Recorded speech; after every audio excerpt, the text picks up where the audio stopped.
Cold in here. It's really cold in here.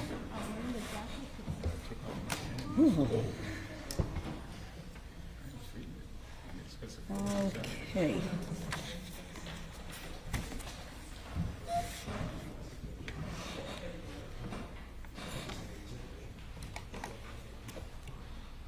I didn't put my Zoom on. Right, do I need to have the Zoom on? I know Ms. Gomez was going to zoom in if it was Oh, okay, then I'll put it on. Okay, just give me a minute.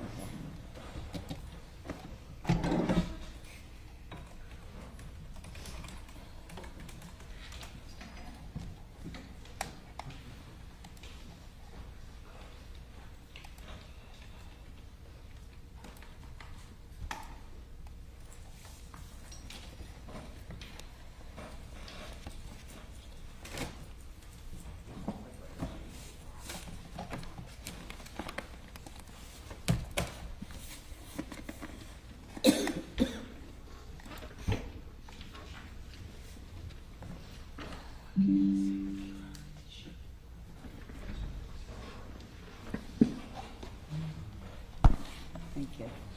I brought another box. I feel like Vanessa told me. my nose the whole.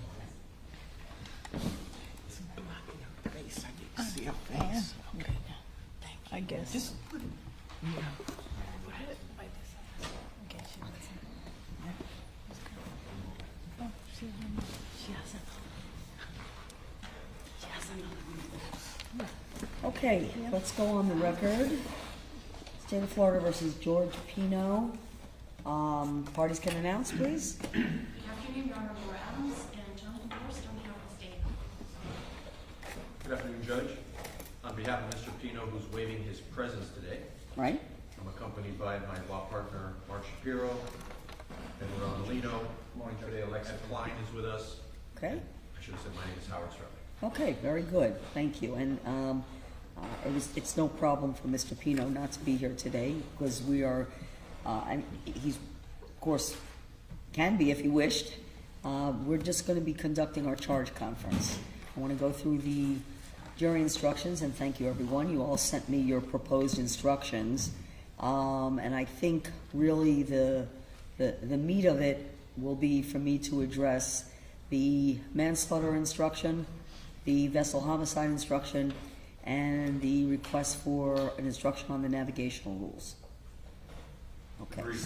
So, you each have your copies of what you provided to me, correct? You have your copies of what... To be clear, earlier,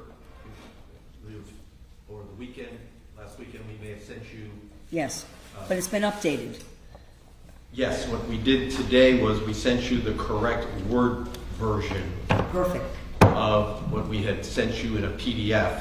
There was a mismatch. Now you have exactly what we intended you would have as of last week. Today we will have some additional requests to go over with you. Okay. So you should have, from our perspective, we propose doing it on the I computer. have yours here, Using paper? I have the states here, and I have mine here. Okay, so perfect. Thank you for doing that. Okay. And we also have the ability to put it on the screen if we want to read along with you. That's up to Oh, you. that's okay, sure. But as long as you all have copies, you can follow along as well. So I think, just to, I'm just going to go page by page, and when we get to the instructions that we'll have further discussion on, we'll stop and we'll talk about it, okay? So, the introductory, which I would call page 1, is just the introduction to the final instructions. And if I don't hear any objections, I'm just going to put a check mark and say that it's clear. Okay? All right, so that's clear. Then we go to what would be page 2, which would be statement of the charges. And we'll have both crimes of manslaughter and vessel homicide. And there are no objections that I'm hearing. All right, so then we get to introduction to homicide. And the standard instructions, from the way I understand them, is this instruction, if there is a death or manslaughter, there's a manslaughter charge, I have to give the introduction to homicide with what would be excusable and definitions of excusable and justifiable homicide. So while it was crossed, it was X'd out in the defense filing. You all want to talk about that? Sure. Would you like us to stand or can we remain seated? You could sit, that's fine. So, the state is proceeding, we believe, we're talking about manslaughter now? Well, I'm talking about, again, yeah, it would be, well, and I'll ask to state this, for the introduction to homicide instruction, all right? Yes. That would be 7.1 Correct. of the jury instructions. Now, it must be read in all murder and manslaughter cases. So I would not have vessel homicide in there and referred to anyway, because it's to be read in all murder and manslaughter cases under the rules. Judge, I'm going to double check because in any DUI manslaughter case, Manslaughter, right. But I'm talking about Right. vessel homicide. I don't think I'm going to say vessel homicide. I think it's manslaughter is unlawful because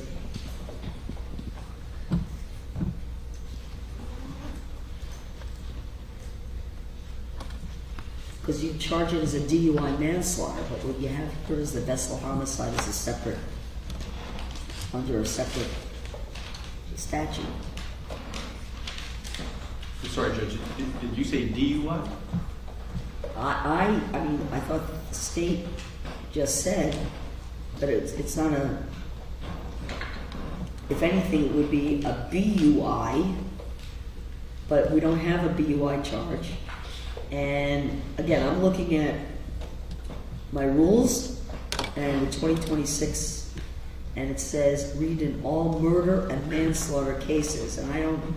the reason why I'm going to try to find a case for Your Honor, but the reason why I think it's important to read as to both of the homicide charges is because the excusable homicide instruction that the court would give as a part of the introduction to homicide, I think applies both to vehicular and vessel homicide, because not every death, whether it's by a vehicle or a vessel, is necessarily going to be criminal. It can wind up that it is an excusable homicide.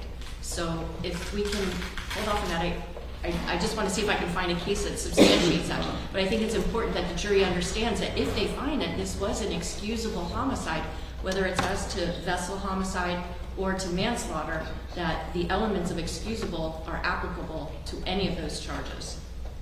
Okay, and I think the defense, I don't want to speak for you. It seems to me that your position is that you don't think it should be given at all. No, I think, just give me 1 second. Because it was crossed out on your Yeah, so- pleadings.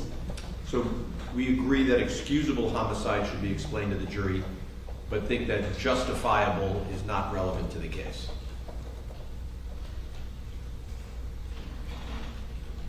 It may not be, Judge, but again, that goes along with the standard instructions, which is that the jury needs to be placed on notice that just because a death results, it's not always going to be criminal. For example, justifiable use of deadly force. Nobody's saying here that, obviously this is a self-defense case, but I think it's important for the jury to have context within which homicide charges are brought. And that's why I think the instructions for this instruction say it is to be read in all murder and manslaughter cases.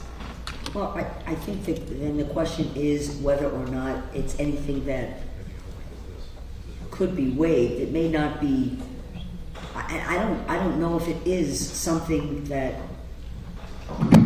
I think it goes together with the entire introduction to homicide instructions. When you look under 7.1,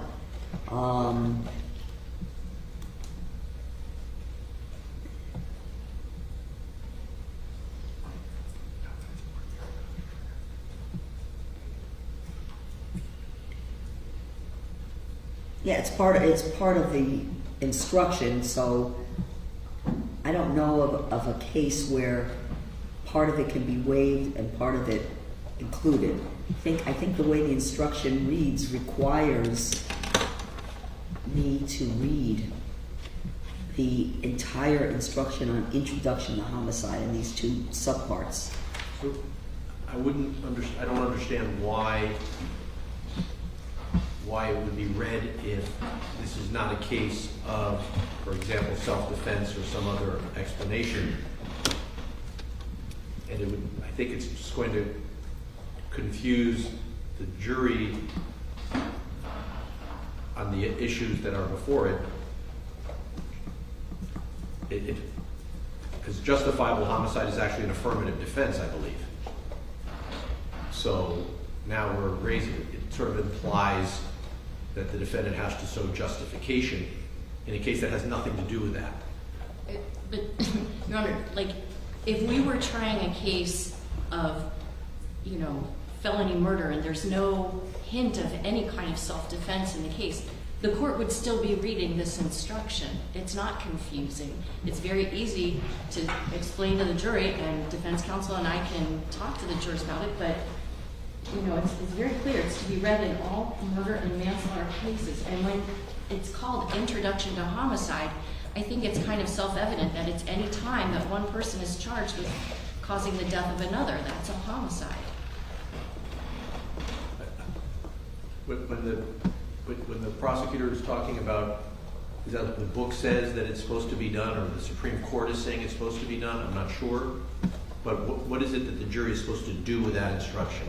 When they're deliberating, what are they supposed to do with it? Why would they even refer to it? We're giving them information that is supposed to be useful to them. How is that information to be used in the jury room?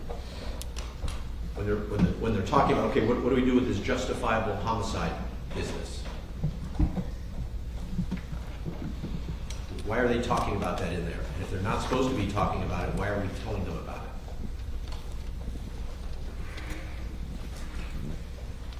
Okay, I have to reserve on that aspect. The rest of the instruction I would give What's the rest of it? on introduction to homicide. I'm going to reserve right now because I just want to look up a few things, see if there's, you know, any cases on that. Because the purpose of the instruction is also to give the jury a clear statement of the law, but also not to confuse the jury. The same reasoning applies, for example, when anyone's making a request for special instruction, or there are some requests here, and I'll get to that in a minute. Whether the instruction itself clearly explains the law,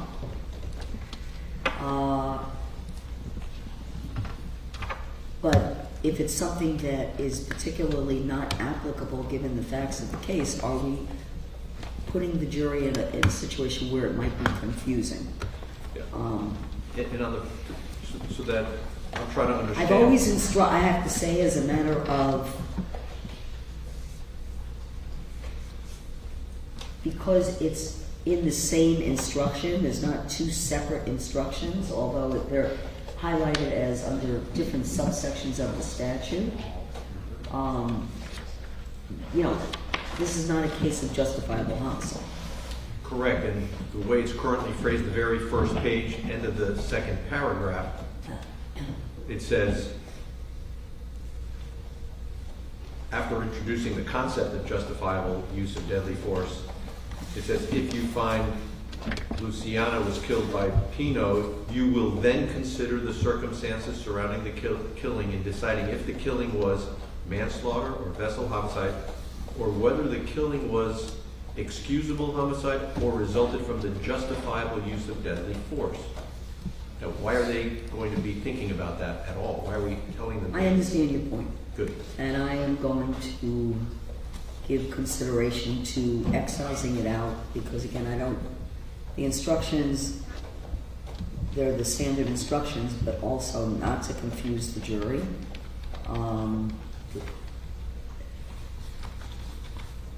Or maybe some modified instruction that, you know, this is not a case of, or reading the instruction and telling the jury this is not a case for you to consider any kind of justifiable homicide. But I think that makes it more confusing and brings up matters that are irrelevant for their consideration. So I'm going to think about that, okay? Excusable homicide, that will stay in. And if I could address that one, because there may be some cause for confusion. So I'm reading the state's proposed instruction where it says the killing of a human being is excusable homicide and therefore lawful under any one of the following three circumstances. Okay. Okay. 2 and 3 do not apply in this case because this is not a heat of passion case and it's not sudden combat. Okay. So, Well, again, I'm not going to get to the point where I'm then carving up what the standard instructions are. In argument, in your final arguments to the jury, you'll have a copy of the instructions, and it would be an opportunity to, if you felt it necessary, to just explain that there's no, you know, none of this applies. Something wrong. so okay, so you understand my objection and you'll rule I on do. that. But let's I do. go back to number 1. Okay. When the killing is committed by accident and misfortune in doing any lawful act by lawful means with usual ordinary caution and without any unlawful intent. The phrase usual ordinary caution implies not negligent. That's ordinary caution, I believe. It's implying that something beyond that failure to, let me say that again, negligence would render the homicide unlawful. That is, that the person, Mr. Pino, did not exercise usual ordinary caution. That's, as I understand it, Well, that's your argument in terms of the defense to, you know, whether the conduct rises to the level of culpable negligence. I agree, that's my argument. I'm afraid that this jury instruction is suggesting that if he did not act with usual ordinary caution, he's guilty. The state has to prove that he did not act, they have to prove he acted culpably negligent or, in vessel homicide, reckless. Right. Right? And so the way paragraph 1 of the excusable homicide instruction reads, as I read it, is that it's a defense so long as he was doing a lawful act by lawful means with usual ordinary caution. Right? So he has to prove he was not negligent. When it's committed by accident and misfortune. Yes, but an accident can be mere negligence. Yeah. Right? Okay. Okay. So I'm not sure what the issue is.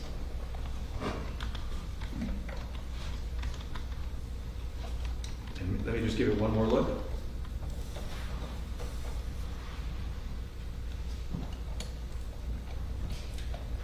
It's because mere negligence is not enough to convict.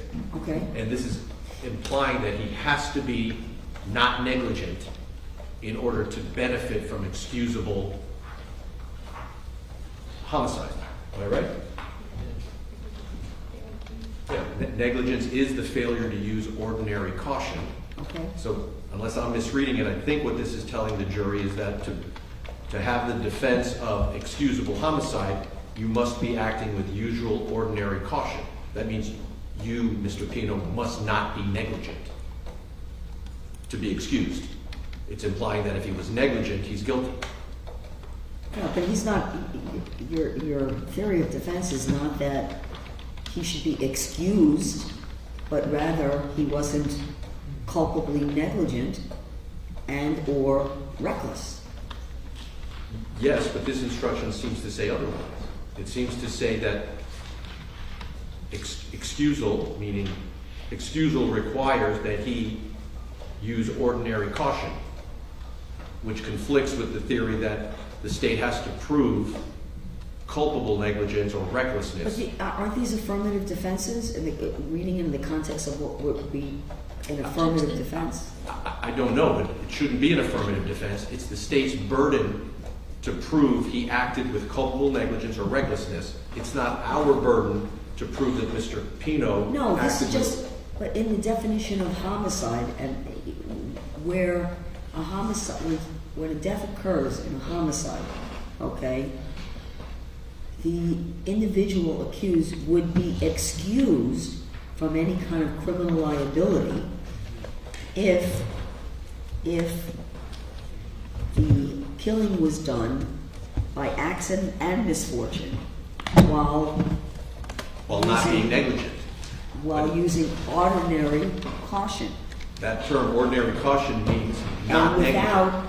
and without any unlawful intent. You have to have no unlawful intent. So it's putting the burden on us, Mr. Pino, to prove he was acting with ordinary caution, meaning he was not negligent. I don't think it shifts the burden. Well, it says. Your Honor, if I can just interject, this instruction comes straight from Florida Statute 782.03. So maybe the defense wants to look at that statute because this instruction just mirrors what the statute is. So I don't know No, if I'm it's parsing that. exactly what is in the statute. Review that. I hear your argument that this instruction, your contention is, shifts the burden to the defense to do something, but I don't read it that way. While I understand what your point is, I don't read it that way. This is just, defining what homicide and what would be, again, I'm using the word excusable, it's in the definition, and that's the definition of what would be considered an excusable death.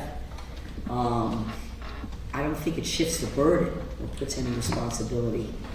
So maybe I should ask, what is an example of an excusable homicide that's not, let's say, a justifiable homicide? An excusable homicide might be a person is driving their car down the street in a lawful manner, and a kid runs out in front of the car, and the person runs the kid over, and unfortunately the child dies.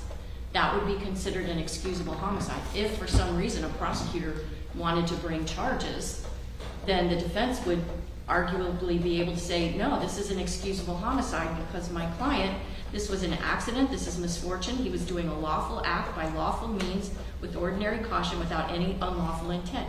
That's exactly what 782.03 envisions, and this statute, this instruction simply puts words to that statute.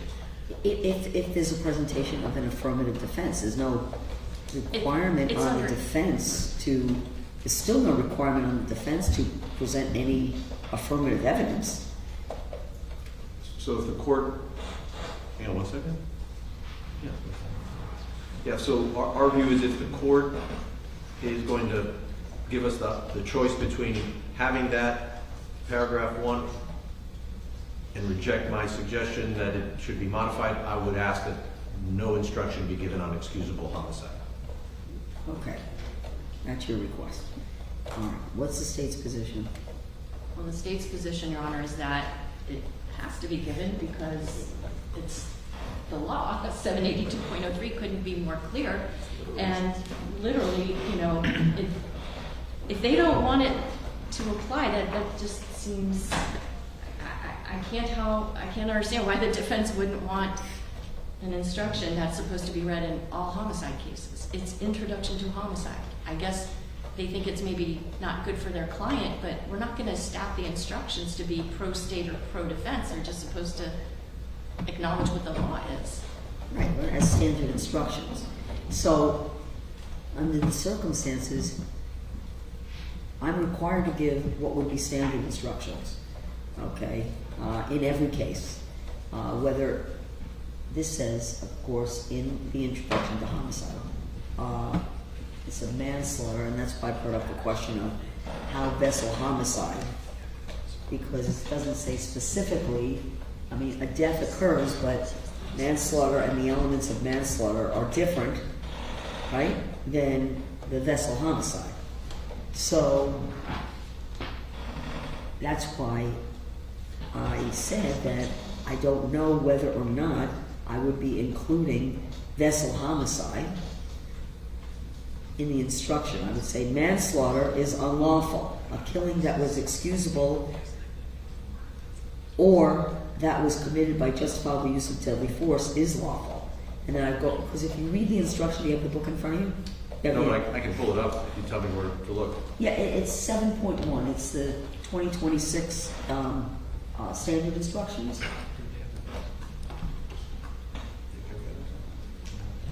7.1. So if you go through the 7.1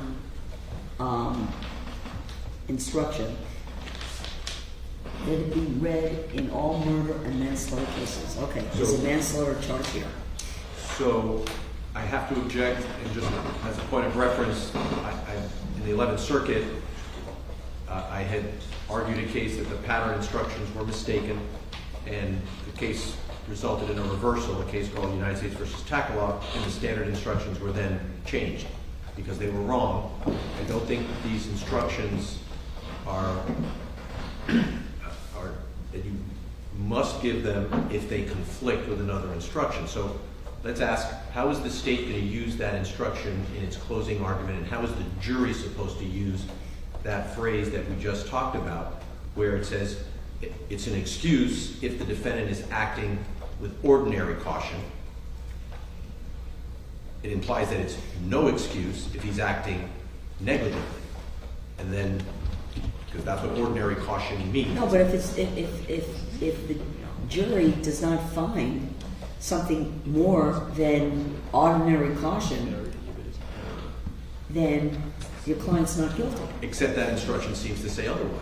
It seems to say he's only excused if he acts with ordinary caution. There's other parts to that. Well, then that's why I'm saying they conflict with each other. I'm not sure I agree. But Let's just hope the state doesn't argue in closing using that instruction and say, here it is right here. He's only excused if it's ordinary caution. I would think that would be an improper argument. Which is why I don't want the instruction submitted to the jury. Okay. I hear what you're saying. So, for now, just to let you all know, while I ponder this, I'm inclined to give the introduction to homicide instruction. I'm considering whether or not I would excise out justifiable homicide, because under no circumstances do I see that even relevant to this case. And in terms of the definition and excusable homicide, at this point I'm inclined to give the instruction as it appears in the standard instructions. Your objections are noted, and I'm still deciding whether or not, and I'm really not inclined to give justifiable homicide. I just think that might be a cause of confusion, and unnecessary confusion for the jury, and I don't see at all how. I think it's worse to put the onus on either party to argue to the jury in closing, by the way, you see these are the instructions, but disregard this, rather than just not have it there. I just don't see how at all excusable homicide applies. So, I mean justifiable homicide. Okay? So, for now, excusable will stay in. I'm going to excise out justifiable homicide and then give the rest of the instruction. Okay. Objection noted, Your Honor. Let's go to the instruction on manslaughter.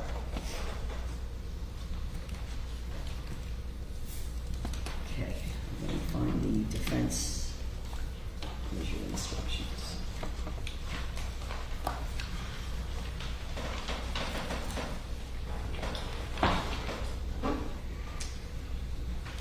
So are you there, Judge? I'm right here. Okay. Actually, I was going to propose, if it's the same to you, to start with vessel homicide, since manslaughter is supposed to be the instruction that has additional burdens on the state. So we can first understand what vessel homicide means, and then the court would decide what additional burdens the state has to meet to go to manslaughter from vessel homicide. So that's Okay. I hear what you're saying. I'm okay though, starting with the manslaughter, just going through the elements that need to be established. And because you have, in the manslaughter, you have, and I understand why, you have included additional language that, in terms of definitional type of language, that you're going to ask me to instruct the jury on, that are not part of the standard instruction. right. And the reason why, I'm going to make an assumption, is because there has to be more that needs to be shown in terms of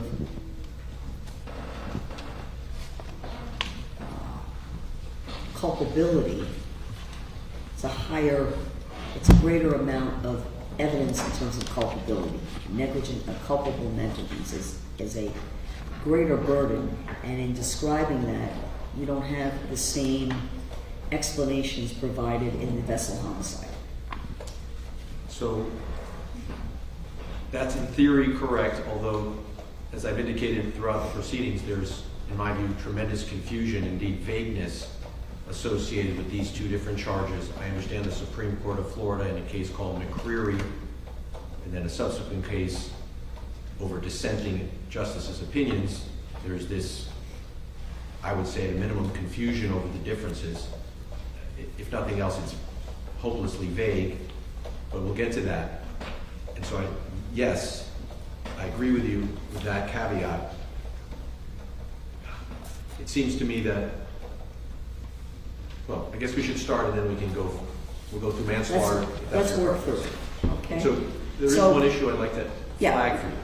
So manslaughter apparently has multiple ways of prosecuting it. Correct. The statute itself, we can just pull it up. So we've been talking a lot about, throughout the trial, about culpable negligence as one way to establish manslaughter. Okay, so let's look at 7.7 under the standard instructions. Let's go ahead and look at that, okay?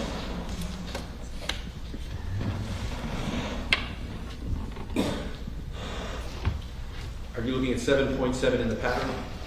Yes, Okay. 2026 standard instructions.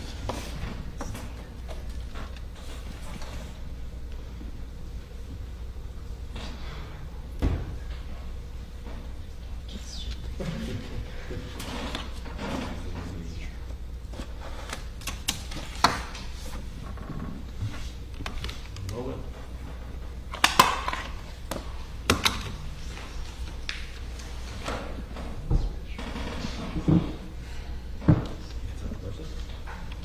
Oh, thank you. And if you notice there, there's some language there, that it's fundamental error not to construct unjustifiable and excusable homicide in the absence of an express concession that the homicide was not excusable or justified. That sounds to me like it can be waived, Well, so that it's not required to be given. well, express concession, how I interpret that, right? Does the state have an objection to my excising out the portion of the instruction that I really think is raises unnecessary points that are not applicable in this case? No, I don't mind. Okay. So. But I would object to not including excusable homicide. Sorry? I would object to not including excusable homicide. Right. But if the defense justifiable. is affirmatively saying they do not want justifiable use of deadly force to be instructed, then, okay, that's fine with me. Okay, so I consider that a sufficient express concession by both parties on that, On justifiable use, yes. unjustifiable. Okay, so, Is the defense, You agree on justifiable? Yes, I agree on justifiable homicide. okay, good. and beyond that, because the defendant is not here, I'm gonna have to readdress this with Mr. Pino present before I'll put everything in kind of the best final form, and we're gonna convene, I think probably 9:30 on Monday, and 9:45 even. I think, having that express concession. I'm gonna have duplicates prepared for either way, just because I'm neurotic like that. So in the event that Mr. Pino doesn't agree, then I have the instructions completed. I'd like to have them completed, and we're gonna complete our charge conference today, is my plan, all right? Whatever is outstanding, throughout the course of the weekend, you'll hear from me, and I'm going to have prepared what I consider to be the final instructions. I'll put anything else on the record. And so they should be available to you as you're giving your closing argument. The state's going to start, and I guess you'll reserve time for a rebuttal argument anyway. I'm just wondering if it's possible that the defendant could at least join us by Zoom or something so that the defense can consult with their client. These are really fundamental issues that might be a little bit boring for people that aren't in law, but this is the crux of the case. I don't understand why Well, I think the court excused him. I didn't realize the court had done that, which of course is within Your Honor's discretion, but Well, I don't think they would be, well,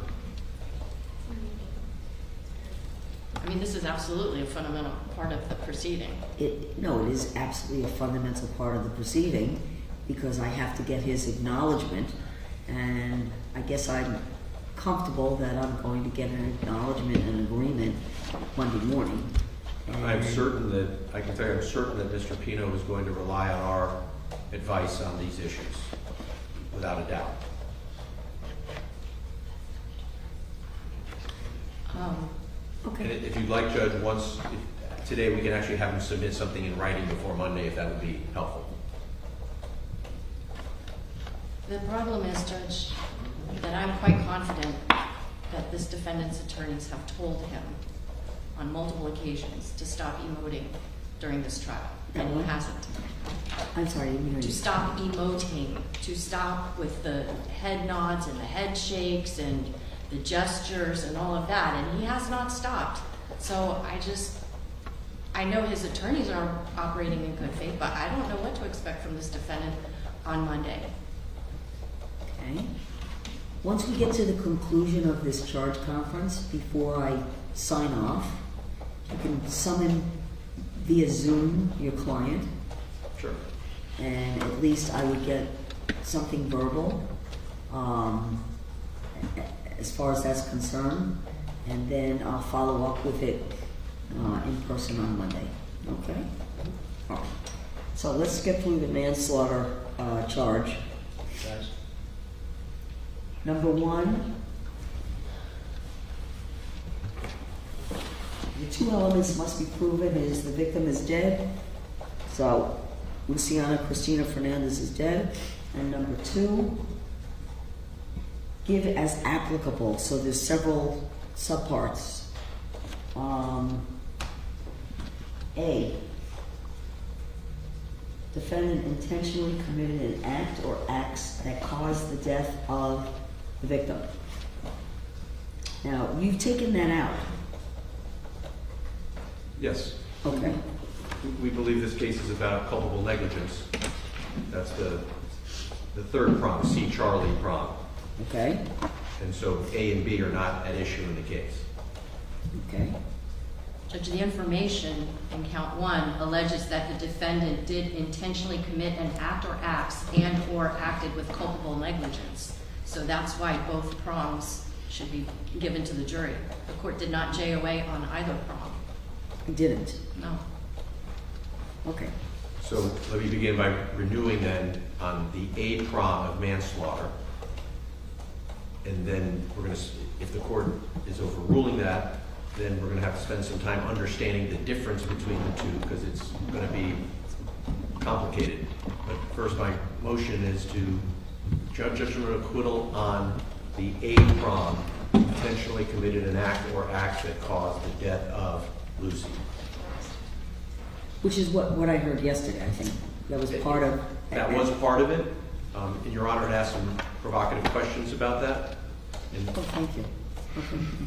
well, many of your questions are provocative, but on that subject, it caught our attention because what is the act, what is the difference between A and C? Let's ask the question that way. You would ask the question, oh, No, I mean, I think I understood our conversations and what I based, my ruling on. I denied the judgment of acquittal. The state charged this in the alternative, right? And/or it could be either. So manslaughter could be in their charging document. If they're able to prove manslaughter either by Mr. Pino intentionally committing an act or acts that caused the death of Ms. Fernandez, and/or the death of Ms. Fernandez was caused by the culpable negligence of Mr. Pino. right. Right. And so your question was, and part of the argument was, what is the act or acts, well, that caused the death? The defense position is hitting the marker was the act that caused the death. Correct. Okay. Because absent the elision, there's no death. Okay. I understand. And I'm not going to speak for the state, so I think I understood their argument was the act leading to the elision are the intentional acts that lead to the death, such as, Ms. Adams, I think you said, the change of course. Right, we already litigated that, but yes. Okay, so, and that's what the state argued would be the intentional act or acts that ultimately caused, that caused the death of Ms. Fernandez. Does that make sense? Except that the change of course didn't cause the death. It was the elision that caused the death. I understood change of course is the culpable negligence, is putting it on a path towards an elision. It's not, it doesn't cause the death. So at the moment that he changed course, nobody died. I can't charge the water with causing her death. That what? I can't charge the water with causing her death. I mean, we already litigated this. These are what are in the charging document. The court denied the JOA. This is an accurate statement of the law. So let's go down that rabbit trail. What is the jury under 2A, the act or acts that caused the death? The state is saying now it's enough that he changed course. I'm not saying that. Okay, I'm not sure what then the act is that caused the death if it's not the elision. Because typically culpable negligence is the whole course of conduct that puts the passengers in peril, is what typically happens in culpable negligence, driving in a completely erratic way beyond the pale, and something happens, but it was not, it was no intention to crash in a culpable negligence case. If he intended to crash, if the driver intends to crash into the pole, if Mr. Pino intended to crash, let's say that a driver says, I think the Robalo can handle it. I'm gonna hit the pole and prove that the Robalo is just as good as a Grady White, that other boat brand.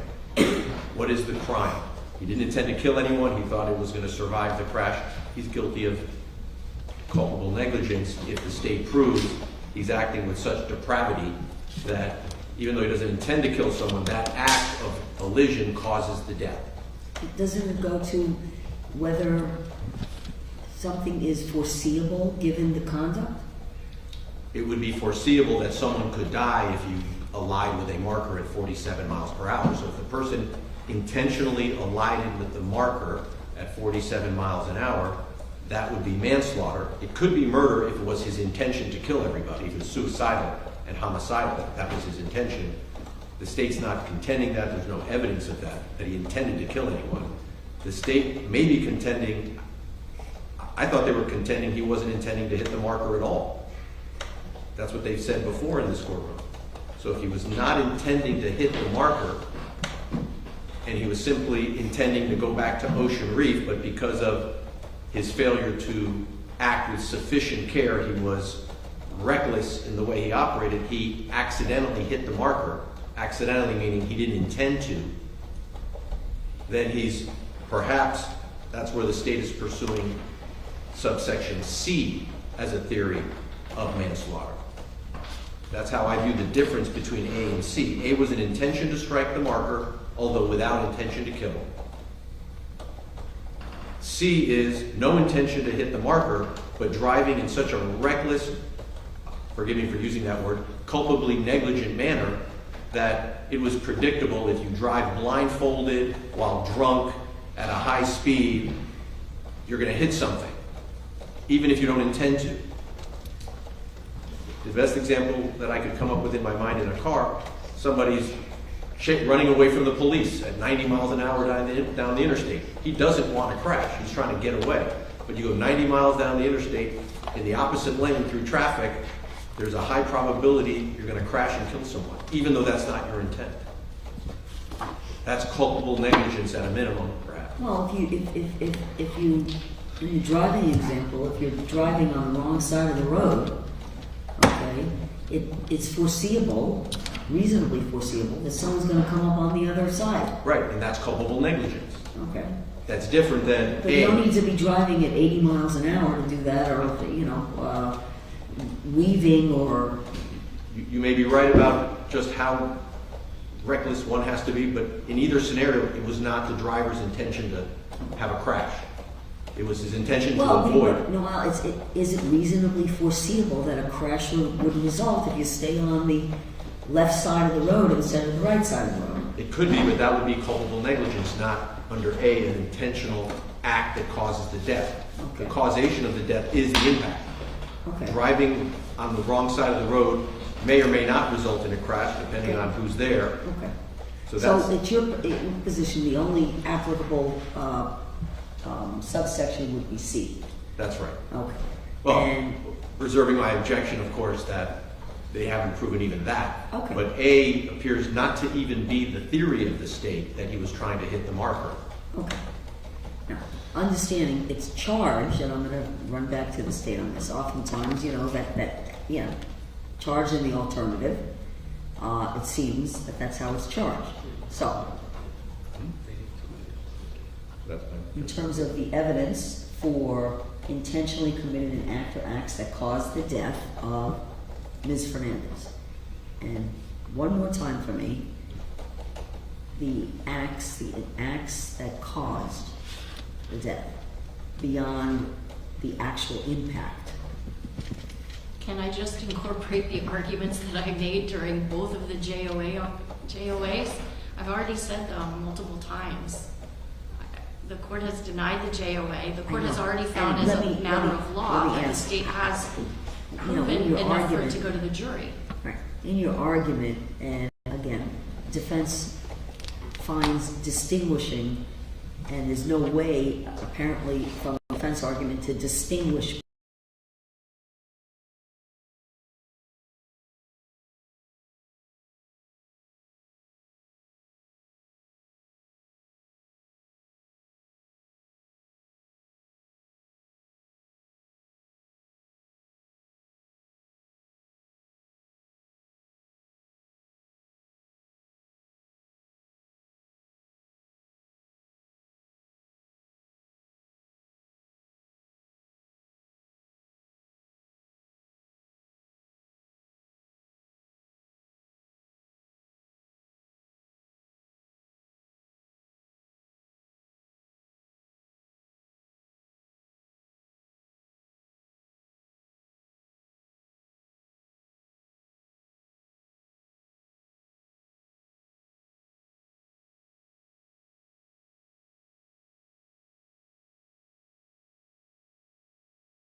this is manslaughter because it was established X, Y, and Z under subsection A, or alternatively, how they've established under culpable negligence that it's a manslaughter.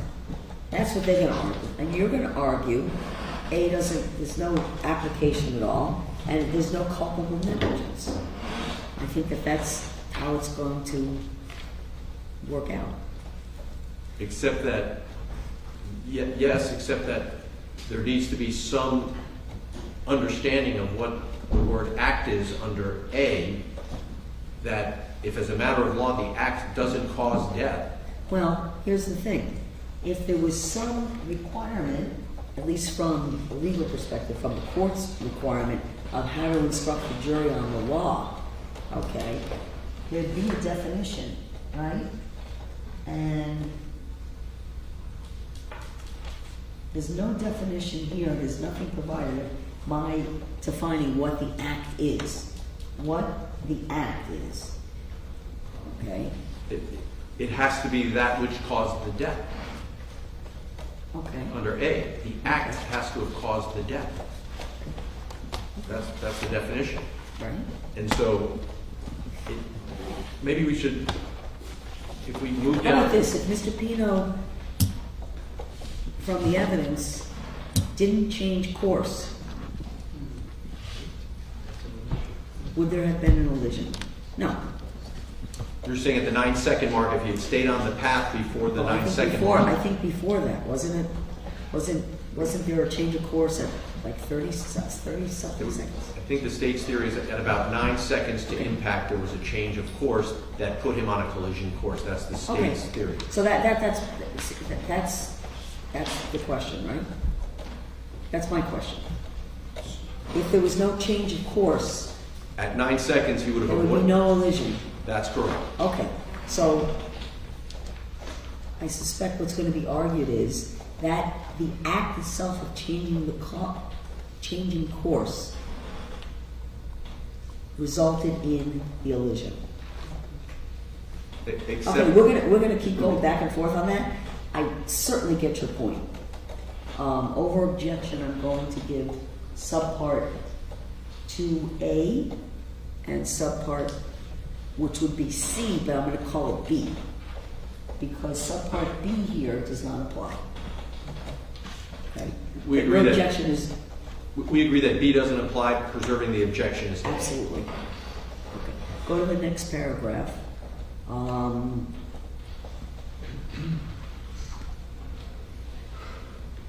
Okay, I don't see any conflicts in what you've provided.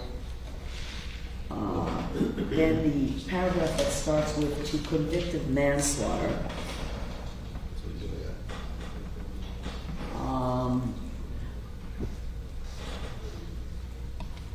I think I would be taking out, let's see. I'd be taking out justifiable, okay? Yes. We agree to that, but here's where the conflict then arises Okay. with excusable homicide. Okay.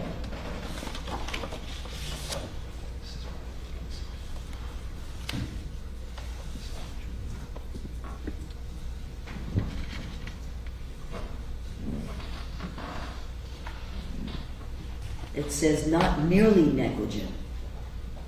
So it's already in there.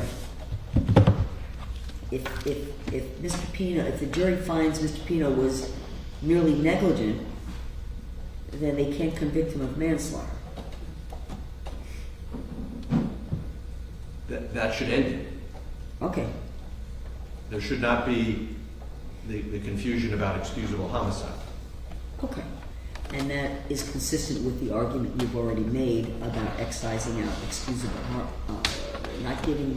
essentially not giving the definitions beyond the first paragraph definition on introduction to homicide. That is correct. That is our Gotcha. position. Okay. And we would submit that there can be a combination of more than one negligent act that would still be insufficient to convict. And to the extent that this is implying he can have one negligent act, as long as it's clear let me stop a second. I would say an act or acts, but again, when I'm going through and looking at the standard instruction, and the points you're raising, and if I'm not agreeing with it, you've preserved, obviously, and whether right now I'm continuing to follow what the current standard instructions are. You're talking here, commit an act or acts that were not merely negligent. I think the simpler way to read would be George Pino cannot be guilty of manslaughter by committing acts that were merely negligent. Okay.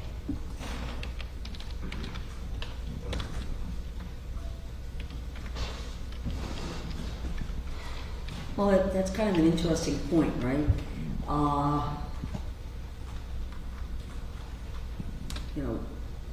Let's say there are multiple negligent acts, okay? Does it become the case that multiple negligent acts, maybe individually in and of themselves, would not rise to the level of the type of culpable negligence that would need to be proven for there to be a manslaughter conviction? But the cumulative nature of multiple negligent acts combine to establish the level of culpability necessary to establish culpable negligence in manslaughter. I have not seen a case that says that you add up failure to act with ordinary care, that a combination of failures rises to the level of culpable negligence. I just haven't seen that case. I'm just, this is kind of a mental exercise. Because what we're getting back to is it one act or is it multiple acts? Is it the operation of the vessel as one act, or is it speed plus X plus Y plus Z, none of which per se rise to the level of culpable negligence? Well, isn't that what a lot of the cases that when you're talking, the cases that you've cited? Right. It's that there's a combination of factors that led to the conclusion, at least for that jury that was affirmed on cases, or a combination of factors that would either support or not support the verdict. Right, in many of those cases there were multiple acts and the courts of appeals said not enough. Okay, right. So that the combination of multiple failures of the defendant do not combine to reach the culpability. Depending on what you look at the totality of the circumstances, right? You have to look at the totality of the circumstances. You can't just look at it in a vacuum. Each case is very fact specific. Right. So the combination of conduct, I suppose, is either negligent or not. And if it's negligent, then is it culpably negligent? Meaning it's not mere negligence. It's got to rise to the level of that willful, wanton. Because by definition, mere negligence is not an affirmative decision one makes. It's a failure to exercise care. It's not a willful and wanton disregard. That's where we get into the higher level of, mens rea. Mm-hmm. So I forgot my keys. I did a whole bunch of things where I was not paying attention, and I still didn't act with mens rea. It was just, It doesn't, well, again, depends on the circumstances that you place yourself in or that are created, right? So I think that's the whole point of, one of the points of this case, isn't it?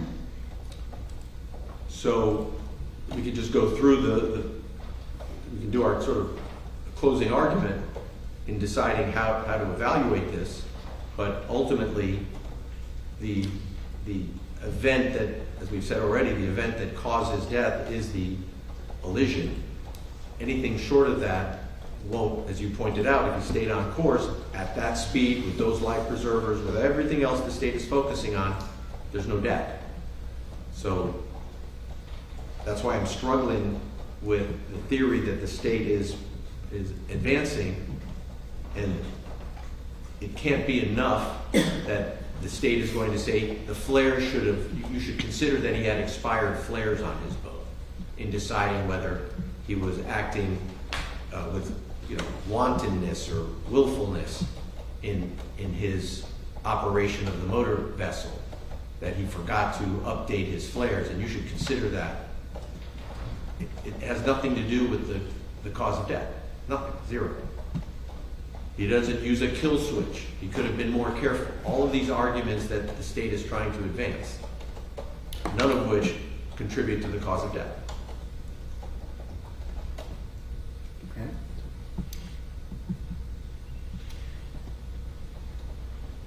So where am I going on act or acts? We propose the language. If you're going to overrule it, then it just remains the pattern. Any comment from the state? Well, I just want to make sure of the standard instruction after Your Honor reads the two elements of manslaughter. Mm-hmm. Every person has a duty to react reasonably toward others. Are we in agreement with that sentence? Yep.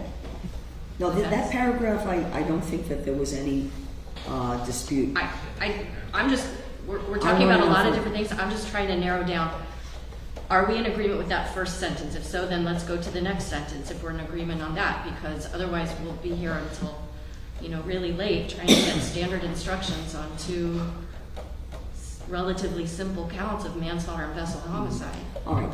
I understood then in the first paragraph, the defense believes that it should just be a merely negligent act, and then not have anything about if the killing was either justifiable or excusable homicide, as I have previously instructed you. We agreed, I'm taking out justifiable. Agreed. Over defense objection, I'm going to give the rest in terms of the standard.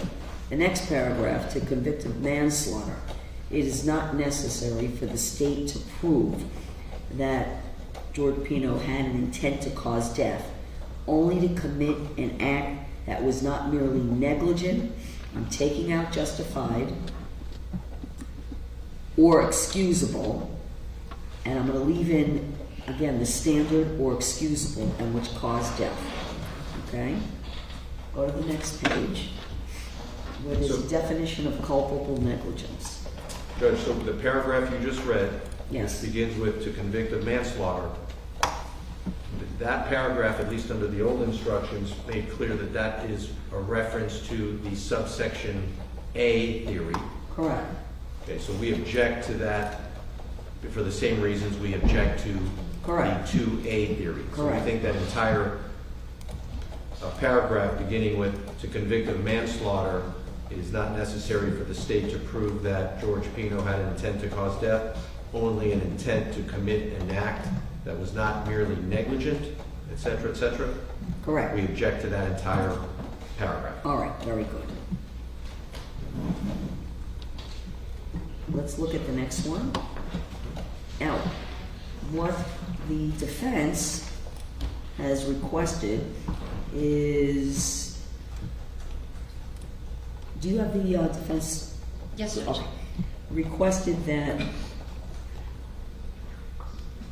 essentially I include what would be facts, or facts that the jury would have to find, in further impressing upon the jury that there has to be a showing of culpable negligence, not merely negligence. I think that's the way I read the paragraph you want to include. Correct? That's correct. Okay. All right. Any comment from the state? Yes, Your Honor. The standard jury instruction does in fact define culpable negligence. The state's proposed instruction follows that standard instruction to the letter. And I would also point out that in the Stevens versus State case at 787 Southern 2nd 747, a 2001 Florida Supreme Court case, it indicates that in order to be entitled to a special jury instruction, the defendant must prove the special instruction was supported by the evidence, that the standard instruction did not adequately cover the theory of defense, and that the special instruction was a correct statement of the law and not misleading or confusing. And I think for the defense, where they kind of fall down is that the instruction of what culpable negligence is, and the definition that it is given, is a correct statement of the law, and I don't see that what the defense has added clarifies the law. I don't think that it's necessary based on the evidence, and if anything, I think it makes the instruction a lot more complicated than it needs to be. So, I'm okay, but that's the rest of it after the definition of culpable negligence, right? Yes. The paragraph before that, where the defense is proposing that I tell the jury they must determine whether the state has proven beyond a reasonable doubt that Mr. Pino's act. Judge, I'm going to withdraw that paragraph to avoid confusion. So we're withdrawing the paragraph that begins Okay, with the let's phrase go in then. this case. Then it would be, there'd be a definition of culpable negligence, okay, which is with the defense is proposing that I include the word merely negligence on sentence 1. I see it, Your Honor. You see it, right? Yes.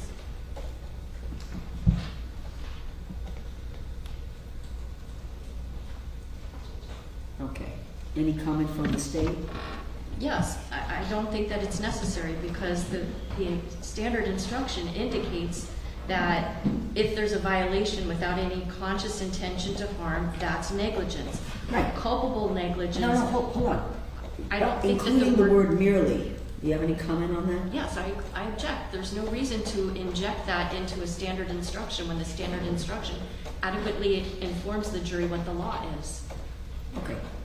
All right, I understand the request. I'm going to deny the request over objection. I take the word merely out because it's not part of the standard. I think the instruction correctly defines the law.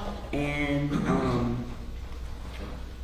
again, I think that's for argument that the defense can make, but I'm going to instruct the jury consistent in this paragraph with what the standard is. All right, then we get to the negligent act or omission must have been committed with an utter disregard for the safety of another. Culpable negligence is consciously doing an act or following a course of conduct that the defendant knew or reasonably should have known was likely to cause death or great bodily injury. So you both agree on that. There's been no change there. Agreed, Your Honor. Then, now in terms of the standard, that's the conclusion of the standard. What the defense has asked, I guess as part of it would be a special instruction, would be additional language and additional definition. Okay? And you're making a reference to 8.9, which is the proof of the crime of culpable negligence.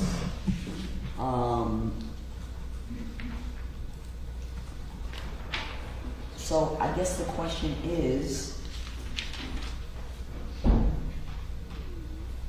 it looks like for 784.05, which is the standard is 8.9, which is you're referencing.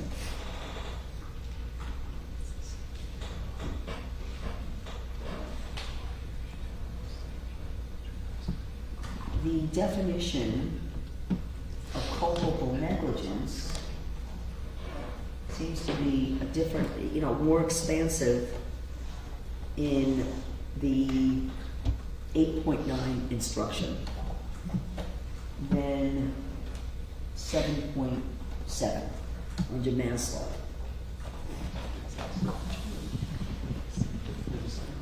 Okay.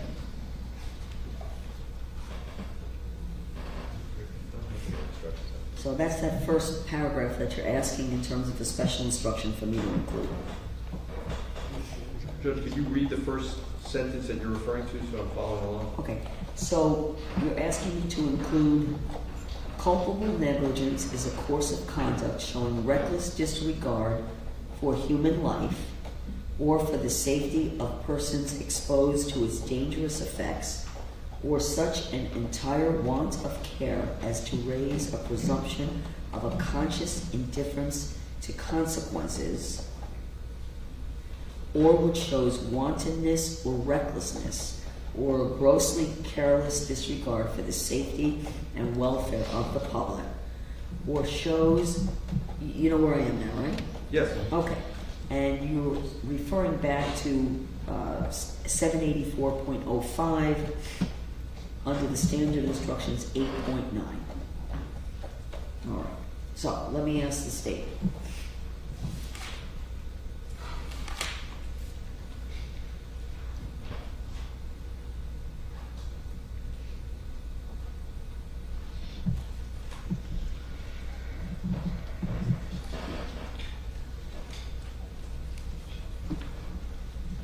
Your thoughts on that, which provides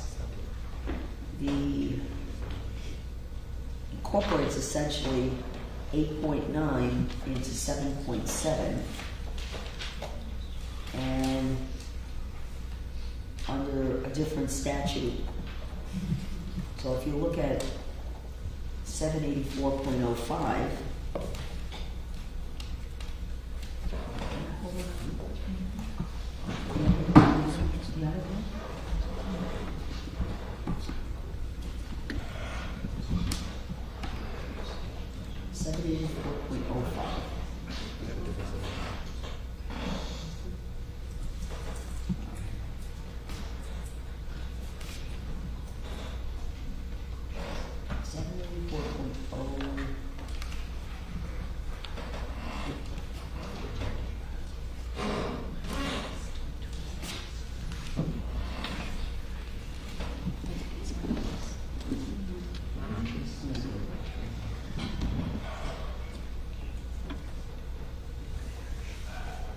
all right, this is the culpable negligence, a second-degree misdemeanor.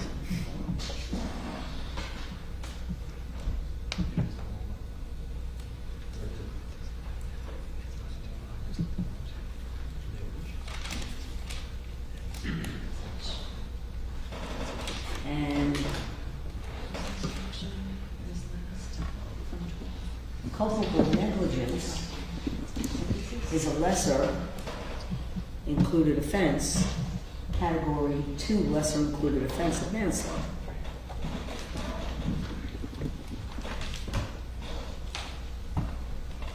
So, Judge, the reason why what I would suggest to the court is this. If the court looks at the instruction 7.7 for manslaughter, yes, at the bottom it says it was last amended on September 12th of 2025.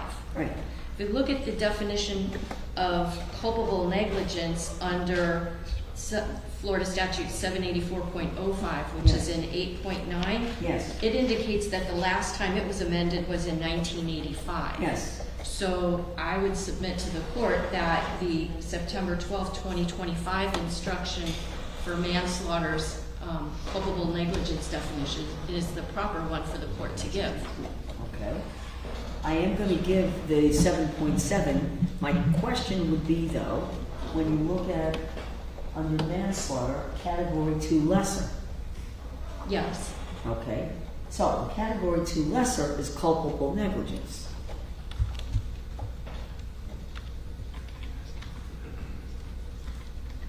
However, the non-homicide lesser included offenses do not need to be given if the parties agree that causation is not in dispute and that the victim is dead. And that's from Carver v. State. Do not have to be given, right, under Carver.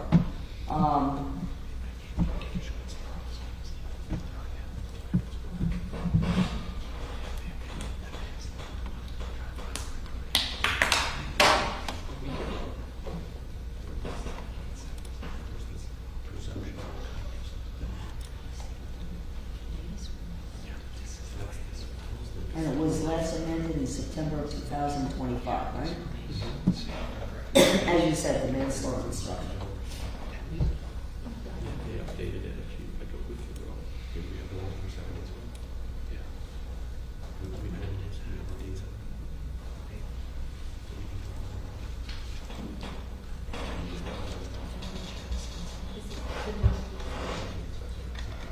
So I guess the question is causation an issue? And whether the defense would be seeking culpable negligence as a category 2 lesser.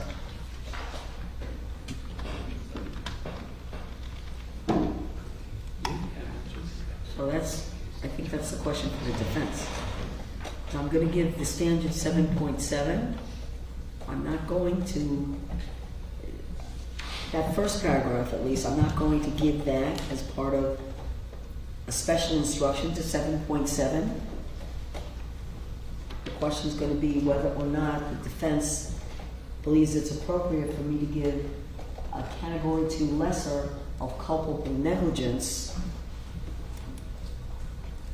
but with the caveat that, but that's a non-homicide lesser. And so we have a homicide, so Right. it's not applicable. I just kind of talked in a circle, but since there's a homicide, the lesser doesn't apply. I understand the principle. This is where it gets back to the issue if the state is focusing on acts which did not cause that did not cause the death. Our view is it's the elision, not these other, like speed, for example. They're claiming speed, that he accelerated. That's the culpably negligent act. And absent the elision, there's no death. So that's the rub. I also recall that culpable negligence, I think, is a lesser included offense, that the misdemeanor is a lesser included offense of vessel homicide. Well, we'll get to that when we get to vessel homicide. Okay.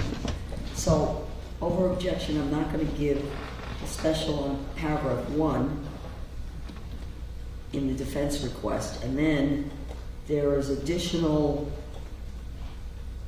explanation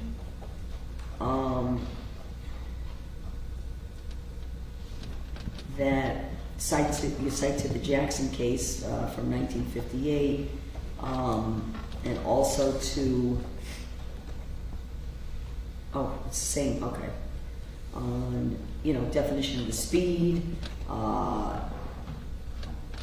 it's about the operator drinking or or some degree under the influence. It's not proof of itself of culpable negligence, and the state must prove under Miller, 1954 case, that the act was not the result of a momentary lapse of memory, inattention, or mistake of judgment. Okay. All right. Any response from the state? Yes, Judge, I don't believe that those should be given. Okay. All right. Beyond the fact that I do believe that the standard instructions are a correct statement of the law, I don't think it's appropriate, and I'm not going to give the additional language and case law citation in the jury instructions. I think that could be part of argument, if you wish to use that as part of argument. But in terms of the instructions are sufficient to define culpable negligence, And, so I'm not gonna give what's been requested. To make sure that I've adequately explained, we weren't expecting you would put the case citations in the jury instructions. No, I know that. You put the citations to support the additional explanatory language of what culpable negligence is, what it isn't, and to further enhance, I think that's the position of the defense, that the instruction given, the standard instruction is not sufficient. That's right. I just wanted to make sure you knew where we sourced the language. So our Of course. request would be over, and I understand you've overruled it, that each sentence that we have submitted for as a proposed instruction be given to the jury individually and in combination or in combination with the other sentences. If there's any one sentence you think would be acceptable, we'll take it. But it sounds to me like the court is not going to give any one sentence or the combination of sentences. And so I think we've adequately preserved the objection, Yes. understanding we weren't asking you to give the jury the actual case. No, I understood that was for me to know where the language comes from. Thank you, Judge. And appreciate that. The standard instructions, in fact, the state had noted, but they had been amended as recently as September 12th, 2025. So, Actually, Judge, I believe they were just amended 6 days ago on June 12th. I'm sorry, I don't hear you. His client is saying that it appears on our computer that while we've been in trial, the rules, June 12th. The the proposed instructions have been amended yet again. standard. Yeah, that's the reasonable doubt instruction. The reasonable doubt instruction was, All of them. Yeah. Almost every standard instruction that I'm downloading today has been amended on June 12th, 2026. So last week. okay, so why don't you print out, because the only one that I have that we got a copy of is a reasonable doubt instruction with any substantive amendments that would impact our case. Is the reasonable doubt instruction, I have that as the updated instruction. I'm not sure if that was in your packet or not. I think so. Yeah, we have that. Thank you on that. But there were no amendments to manslaughter instruction or the other instructions. Okay. All right, so I took care of that in terms of the manslaughter instruction. Let's go ahead to the vehicular homicide instruction, okay? Excuse me, not vehicular. Vessel homicide, excuse me. All right.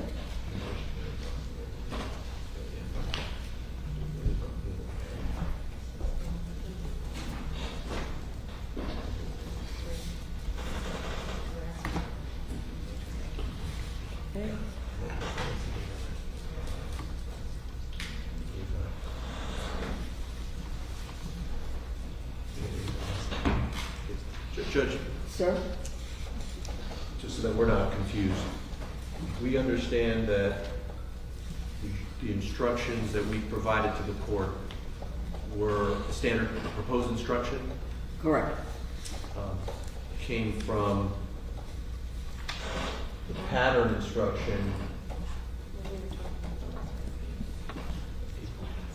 8.9. 8.9 regarding culpable negligence. It's not clear to us when it was amended. We think it was amended recently, but in any event, you have the benefit of the language that we took from what was at least at some point in time the pattern instruction, and over our objection, the court is going to deny. Well, yes, a different subsection, which was 8.9. I understand. Okay. And Ms. Pino was not charged with culpable negligence. And that goes back to what I said, that it would be considered a category 2 lesser, but that's for non-homicide. So I don't see that it's applicable here.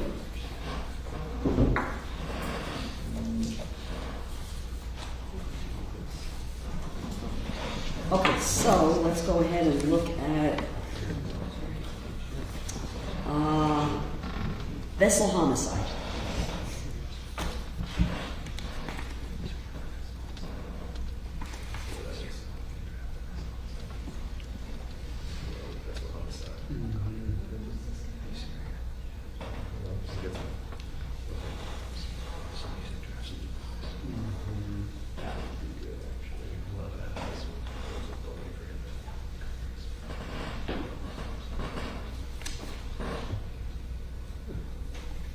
All right.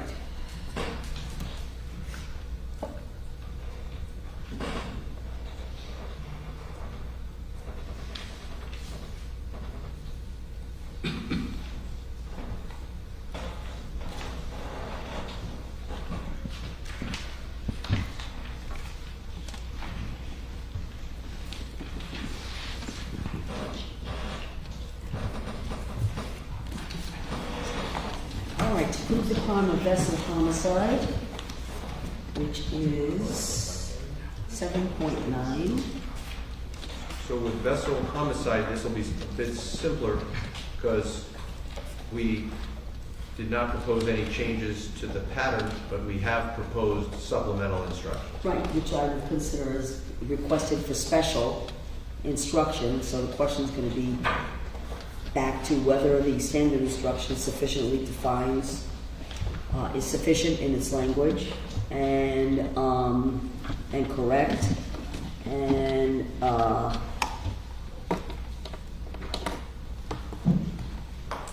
the standard adequately conveys the theory of defense.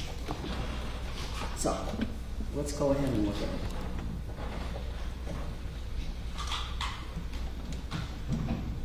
I don't think you were proposing that I include a citation to the Lizardo case. Correct. You just put that in there for my information. It happens to be in the pattern itself, by Yeah, coincidence. no, it is.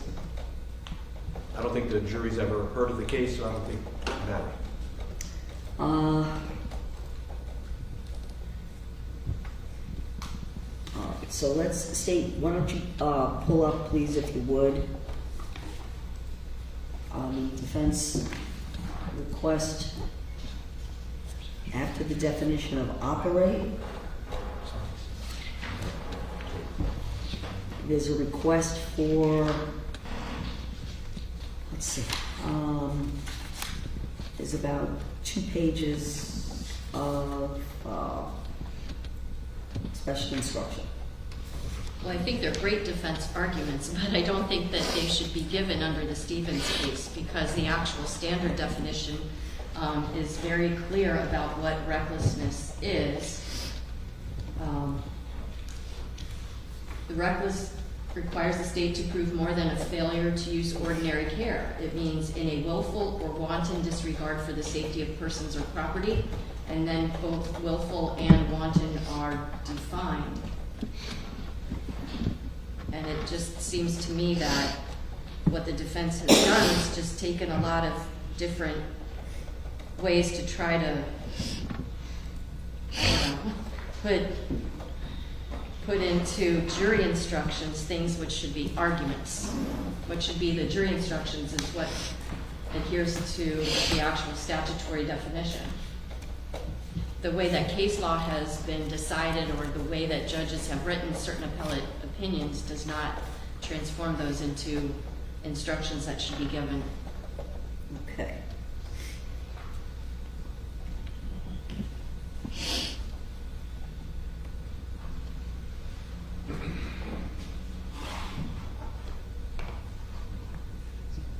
You have anything you want to tell me? I mean, I've read, you further define in terms of argument also, citing to an 11th Circuit case and Black's Law Dictionary what reckless means. And then the next paragraph,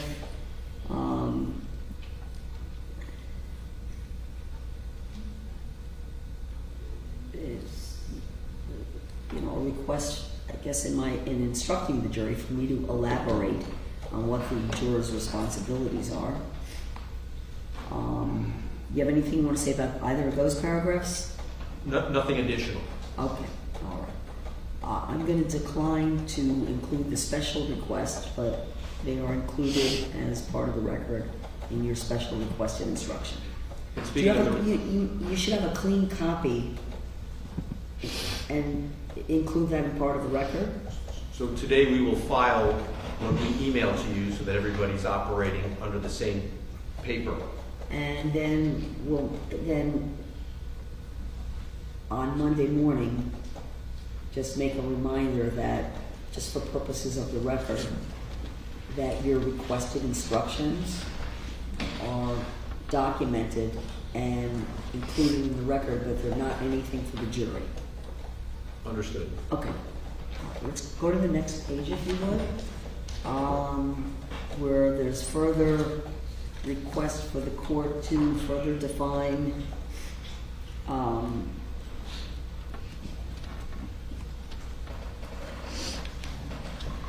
what is sufficient for the state to be able to sustain a conviction for vessel homicide.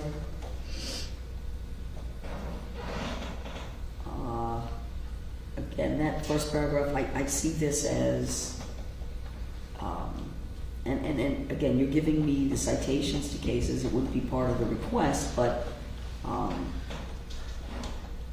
further explanation in the instructions, and I am going to find that the instruction given as the standard instructions are sufficient and sufficiently define what elements the jury would have to find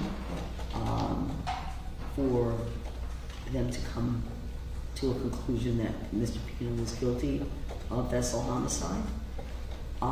And a lot of this I find to be argument, and certainly you can make these arguments, but I'm going to decline to give that as well, and we'll include that as part of the your special requested instructions.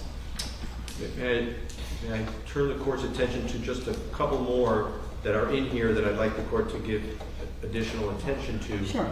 So you just reviewed the page that begins with this sentence, neither carelessness nor ordinary negligence. Correct. That cites to Lizardo, it cites to Warehan, W-E-R-H-A-N, and it cites to Esposito, and I understand the court's overruled our request. Then the next one I'd like the court to look at with additional attention is the citation is Strackar versus State, where it reads, the state must prove that George Pino, quote, in an intentional, knowing, and purposeful manner was operating the vessel at the time of the incident in a manner demonstrating a conscious and intentional indifference to consequences and with knowledge that damage is likely to be done to persons or property. I'd also like the court to consider the instruction that we took from Santisteban versus State, S-A-N-T-I-S-T-E-B-A-N. And this one says, speed alone does not constitute reckless conduct unless the speed is shown to be grossly excessive. Let me stop there, Judge, because that's an important issue for this case, since the state is focusing on speed and there is no speed limit posted. We would argue that it creates a bit of a vagueness problem, not a bit, a serious vagueness problem for the operator of a vessel, because speed now becomes at the discretion of the law enforcement officer or the prosecutor handling the case as to what they personally think the speed limit should be under a particular condition. And the jury needs to know it's not even enough that the speed might be deemed excessive. Under those cases, it has to be grossly excessive. Well, let me ask you, sorry to interrupt. How you, doesn't it depend again on the circumstances of what could be a grossly excessive speed under the circumstances? Yeah. Because a speed of 20 miles per hour under certain conditions could be considered grossly excessive under those circumstances. A speed of 80 miles an hour under the totality of the circumstances may not be considered grossly excessive. Does that make sense? I agree with you. That's why the jury needs to know The speed has to be not just excessive, it has to be grossly No, but excessive. I'm still using the word grossly. It could be grossly at 30 miles an hour, depending on the circumstances, the additional circumstances. I mean, That's do fine. you agree can- with that? If you feel that it would be helpful to add that speed alone does not constitute reckless conduct unless the speed is shown to be grossly excessive under the circumstances, Yeah. I'm okay with that. Okay, I'm not inclined to do that. Oh. I just brought it up for, our discussion. Right, and the reason I'm addressing it is because the state is arguing the speed was excessive. The rule that was presented to the jury, the safe speed rule, implies that there is a particular threshold for safe speed, above which a speed would be excessive, and yet that's still not enough to convict under the case law. It would have to be grossly excessive. Okay. And the jury needs to know excessive speed alone is not enough. It's got to be grossly excessive. And because there is no posted speed limit or any legislative finding on what is an appropriate speed, we're now turning this over to 6 people to decide what an appropriate speed would have been. But they need to know it's not enough that it's an inappropriate speed. It needs to be grossly excessive. Lizardo was the case where the driver was doing 83.9 miles down, I think, Calle Ocho, and that didn't give the driver enough time to avoid colliding with a car. And the court said even that speed, which was, I forget, 30-something miles above the speed limit, did not support a finding of vehicular homicide. So that's why we need to make sure the jury understands the speed by law needs to be grossly excessive to support a conviction. Okay. Do you have anything you want to respond to? Of course, I object to that. I don't think that that is a proper statement of the law because, first off, Lizardo just said on these particular facts, and there weren't many facts other than there was only the speeding. We have a lot more than that here. And beyond that, the definitions of wanton and willful more than sufficiently cover the concepts that defense counsel is trying to somehow, have this court instruct the jury. The jury I is don't the one think that's that- supposed to decide. And I'm going to decline the request, to look at, speed, the weather conditions, this, that, the other thing. I don't think it's appropriate for me to include that as part of what would be the standard instructions. I think the instructions is given properly to find what the law is, and this is part of argument. So while I understand why you're requesting it, I'm going to decline to give that. And also there's something about, I think the next paragraph as well. So the next Alcohol. the next paragraph, we just took a direct quote from a case. What we would like is either just an instruction that consumption of alcohol, absent impairment, does not constitute recklessness or culpable negligence. That's what we're requesting. Because obviously the state is presenting evidence of the 2 beers, and I assume they'll be arguing that that somehow is relevant to the analysis of recklessness and or culpable negligence. I think the jury is entitled to know that the courts of appeals, they don't need to know it came from there, but that the law allows alcohol to be consumed, and that the mere consumption of the alcohol, absent some impairment, does not establish recklessness or culpable negligence. Okay. Anything to respond to? I would object. Okay. I am going to decline to give the special requested instruction, but again, it's included as part of the record. Okay. And I think that would, looking at simple inattentiveness,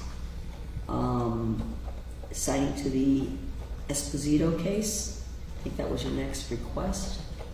That's right. So, inattentiveness is insufficient to establish reckless driving. That's what we're asking for. That is what we believe the state is going to argue caused the accident. Mr. Pino was not paying attention in those last 9 seconds as the vessel was approaching and then ultimately collided with the marker.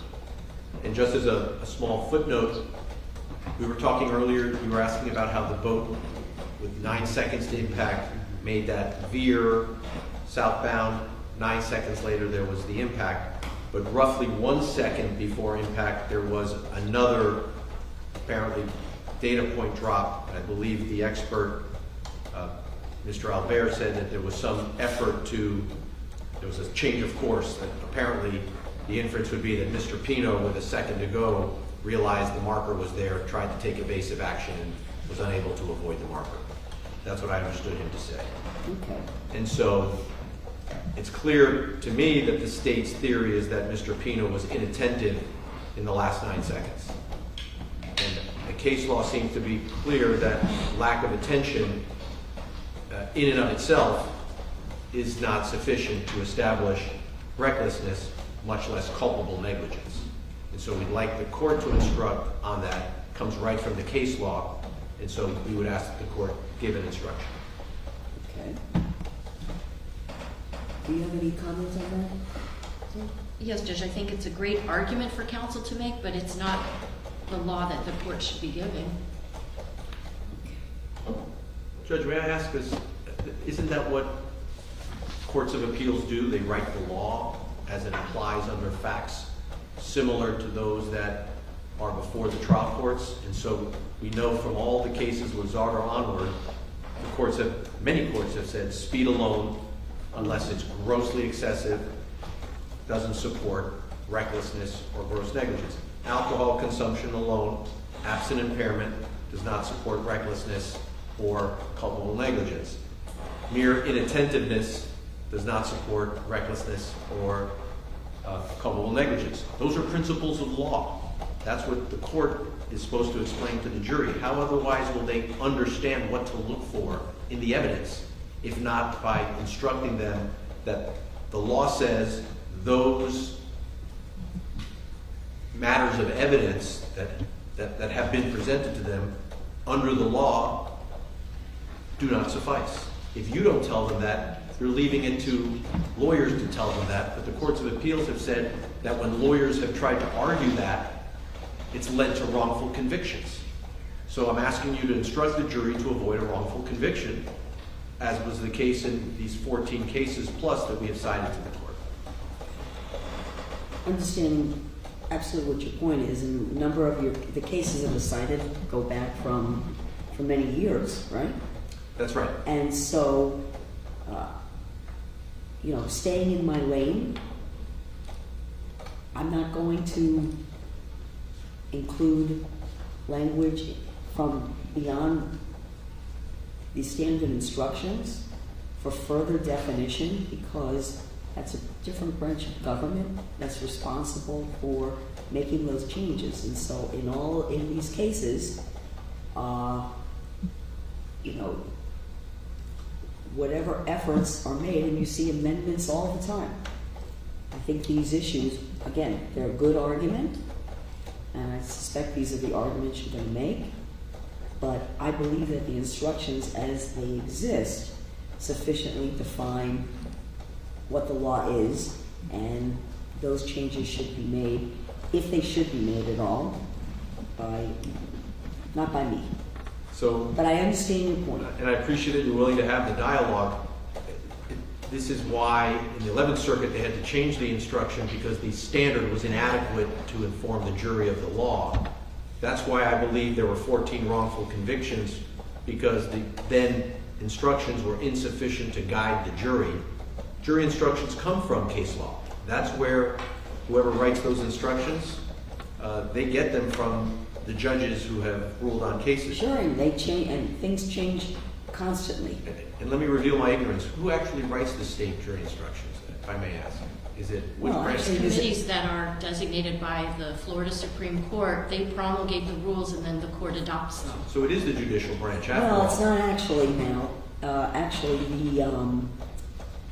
the Florida Bar, the Florida Supreme Court does not engage in the creation of, make the committee recommendations.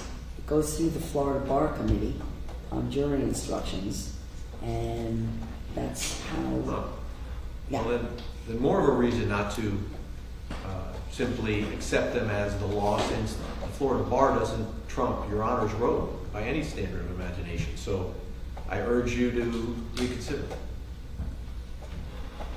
I appreciate that. But I'm gonna decline the invitation. But we'll have a copy of all of this, of course, in the record. And there are not a lot of vessel homicide cases. So I don't know where we're gonna go, right?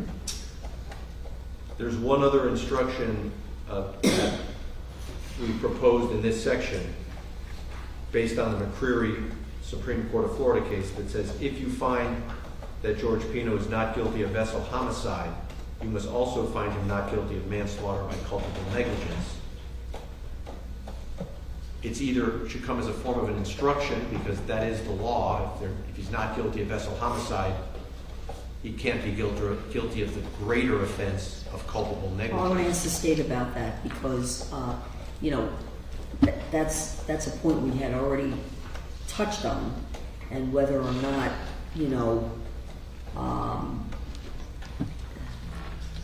there would be potential for an inconsistent verdict. So what I think the simplest way to do it is that the jury shouldn't even deliberate on manslaughter unless they have first found that he is guilty of reckless driving, i.e. vessel homicide. They don't even get to it. So what I would propose is that the court instruct you first must decide if the state has proven count 2. If they haven't, then you find him not guilty and your deliberations have come to an end. There's nothing to Sounds like the instructions in a capital case. I've never done one. If you don't find an aggravator, you're done in terms of in second phase. Jury doesn't find unanimously an aggravator exists in a capital case. They do not proceed and the sentence is life. So I think what you're saying is something similar to that,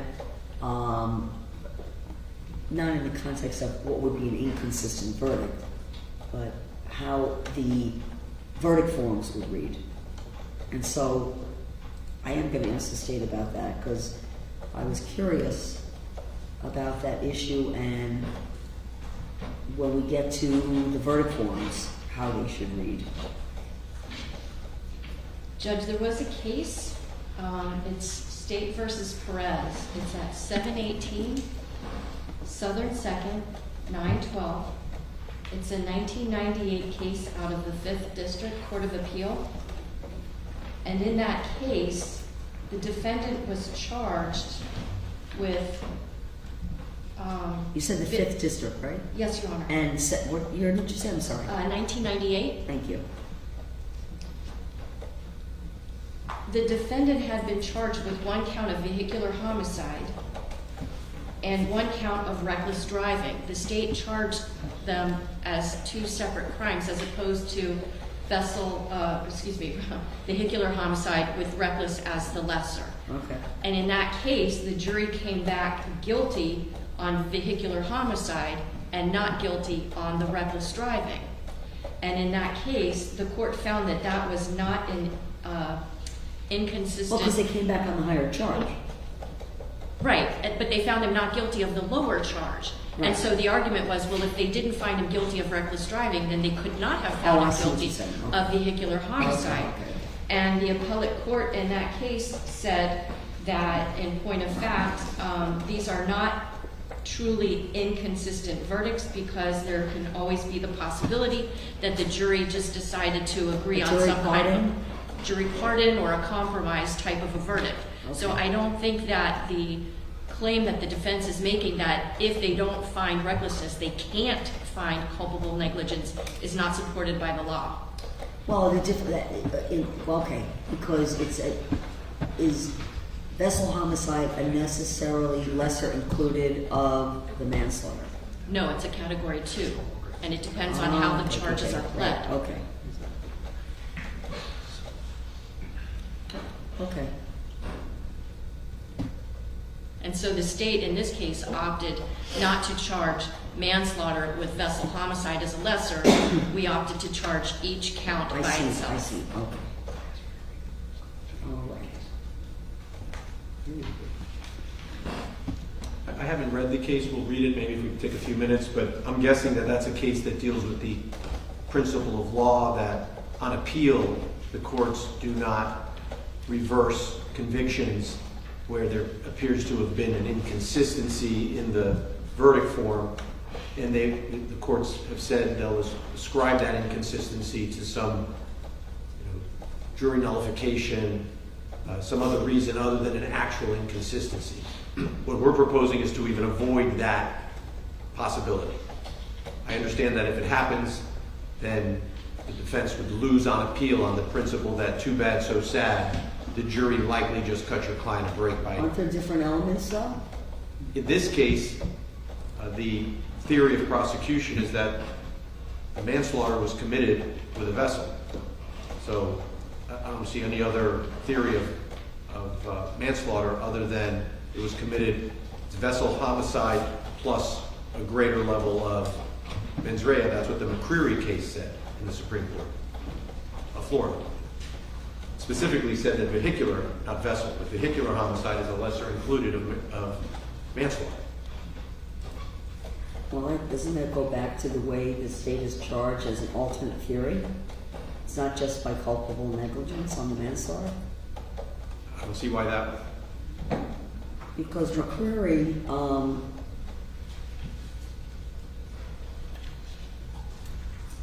is it McCreary just a culpable negligence, manslaughter by culpable negligence charge? So let's assume it was either act or culpable negligence, either 2A or 2C. If it's 2A and it was an intentional act to crash, that would be reckless per se. There'd be no doubt about that, right? Okay. If you do it intentionally, it's beyond reckless. So manslaughter, as I am understanding it, you've got culpable negligence and then you've got outright intent to... So it's just what they've pled is two different degrees of intent within the manslaughter, both of which are greater than reckless. Yeah, but why is it not a category 1 lesser? I don't know. I haven't studied it, but I can. Okay. If you give me 5 minutes, I'm sure we can give you the answer.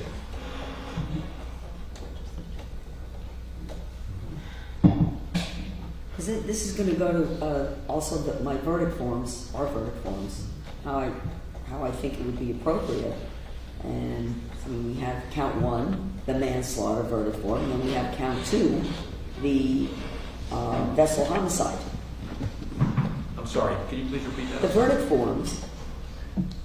I don't have a draft of the verdict forms, but we. I sent one to the court. I can send one to Norman now. I'm sorry. Yes.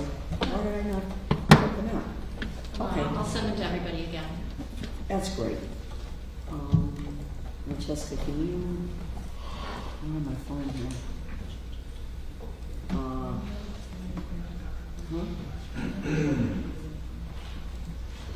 Can you send it to Carolina? Yes. Yeah, absolutely.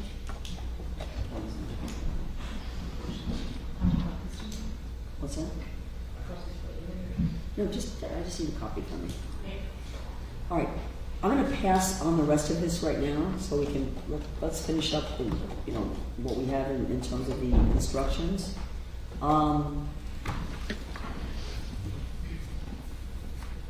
Forgive me, Judge. What are you going to pass on? I'm going to pass on this question of whether I'm going to consider any addition to the instruction of whether, if the jury finds that Mr. Pino is not guilty of vessel homicide, that necessarily precludes the jury from coming back with a guilty finding on the manslaughter.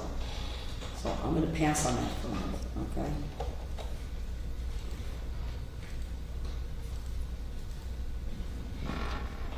Then you're making a request for my further explaining what ordinary negligence is. I'm taking this as a separate special instruction. Like Yes. apart from the vessel homicide, the language you included, apart from the manslaughter language that you included, this is now another separate special instruction request. Yes, please. Okay, that ordinary negligence is not sufficient for a criminal conviction. Okay, That's the title of our section. that's the title of the special instruction. Okay, and then I'll jump back. To be clear, we're not asking you to put the title in front of the jury. It's just to guide your review. It's the page that is titled "Ordinary Negligence is not sufficient for criminal conviction." Okay, so as a special instruction, you don't want a heading? If you'll give it to us, we'll take it. Okay, Yeah. all right. State, do you know where I am on this? Yes, Judge. Oh, And I would object to that instruction, Your Honor, because the standard instructions talk about that recklessness requires the state to prove more than a failure to use ordinary care. So the jury instruction for vessel homicide, just like the jury instruction for manslaughter, makes it very clear that neither recklessness nor culpable negligence can be proven with simple negligence. cannot be proven. Correct. Okay. I'm going to decline to give the additional special instruction on further explanation of that ordinary negligence is insufficient to support a criminal conviction. Understood. And to be clear, we would ask for each sentence to be considered alone and in combination, or, let me rephrase. Correct. Each be considered alone. We prefer that they be given in combination, but we'll take as few or as many as the court will give us. Look at criminal cases are different from civil trials.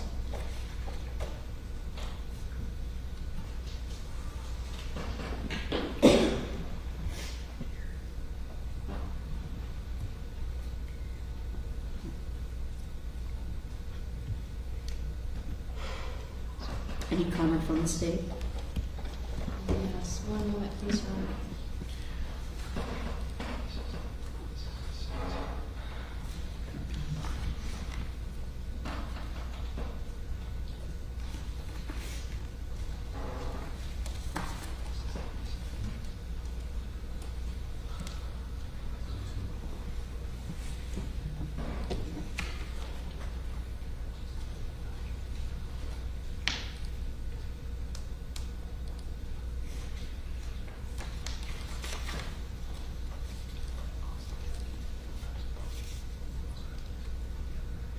Your Honor, that instruction is part of the instructions that are given at the commencement of a civil trial. And that instruction is from Florida Standard Jury Instructions for civil cases. I think the court has already gone over with the jury during jury selection that this is not a civil case. And it seemed to me that there was nobody on the jury that was confused about that. All right. I'm not going to give that instruction, but it's preserved and is part of your record. Thank you, Judge. Oh, Same, let me just have a standing statement Yes, that of I course. ask the court to consider each sentence if I alone. decline to give it.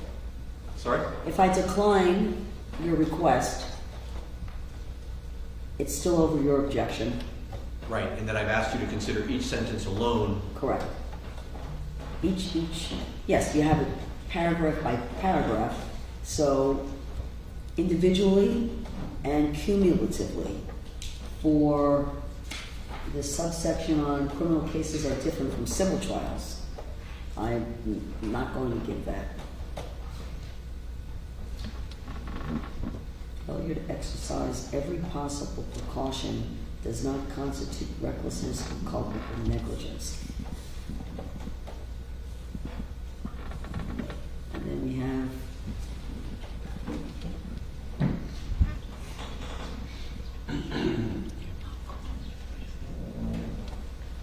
is this part of the civil jury instructions? It is. Where I got. Okay, the language. all right, yeah, okay, I'm just double checking here.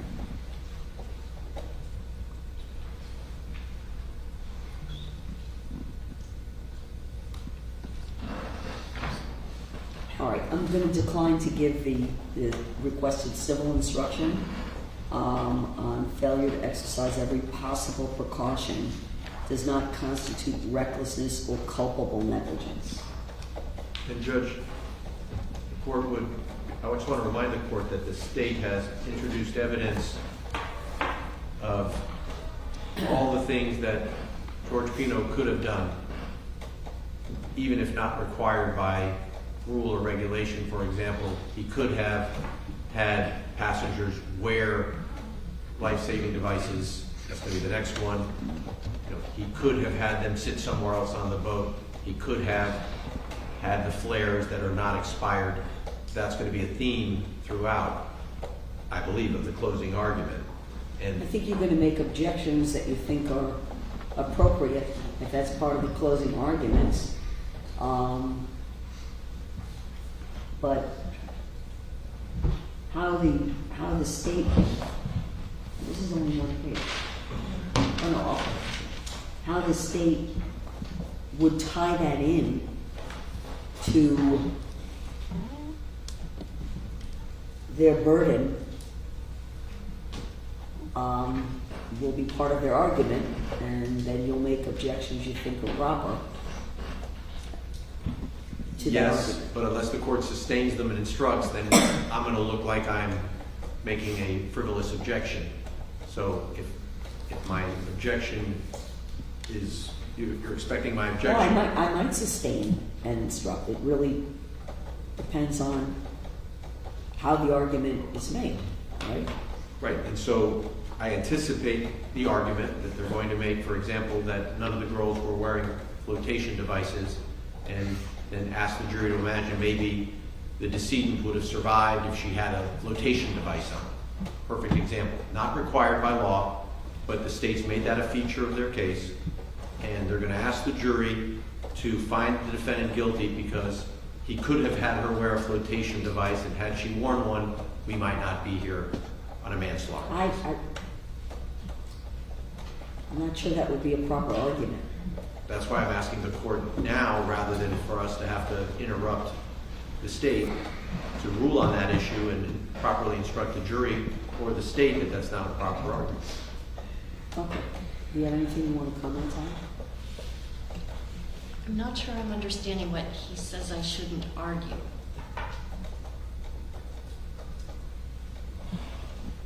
I think we're trying to kind of anticipate what closing arguments are going to be. No, I understand that, but I'm not sure what he's saying that I can't say about a life jacket. I'm certainly not going to ask them to convict him of these homicide charges because the girls on the boat were not wearing life jackets. I think, you know, like many other factors in this case, that's a factor that the jury can take into account. There's evidence of it. I could Take into account to determine what? to determine if the defendant was either reckless and or culpably negligent.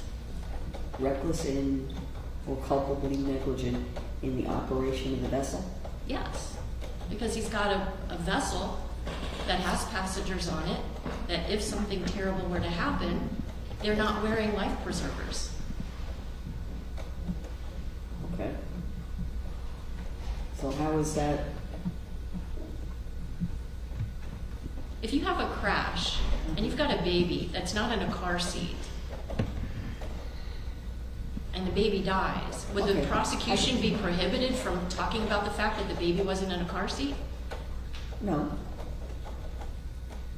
And, So- you know, the state's not even permitted in a situation like that to say, oh, well, he violated that law, so you convict. But it's a factor that goes into the mix, just like it's a factor if the defendant had alcohol on board. Just like it's a factor how fast he was going. It's a factor of how much weight was on his vessel, what direction he was heading, what speed he was traveling at. All those things, the conditions of his passengers that were, some of them, you know, by their own testimony, were at a minimum buzzed. I think all of those things are factors in the way that this vessel is being operated, because it's not just where you're steering, it's who you're steering and who you're endangering. That all factors into whether or not you're reckless.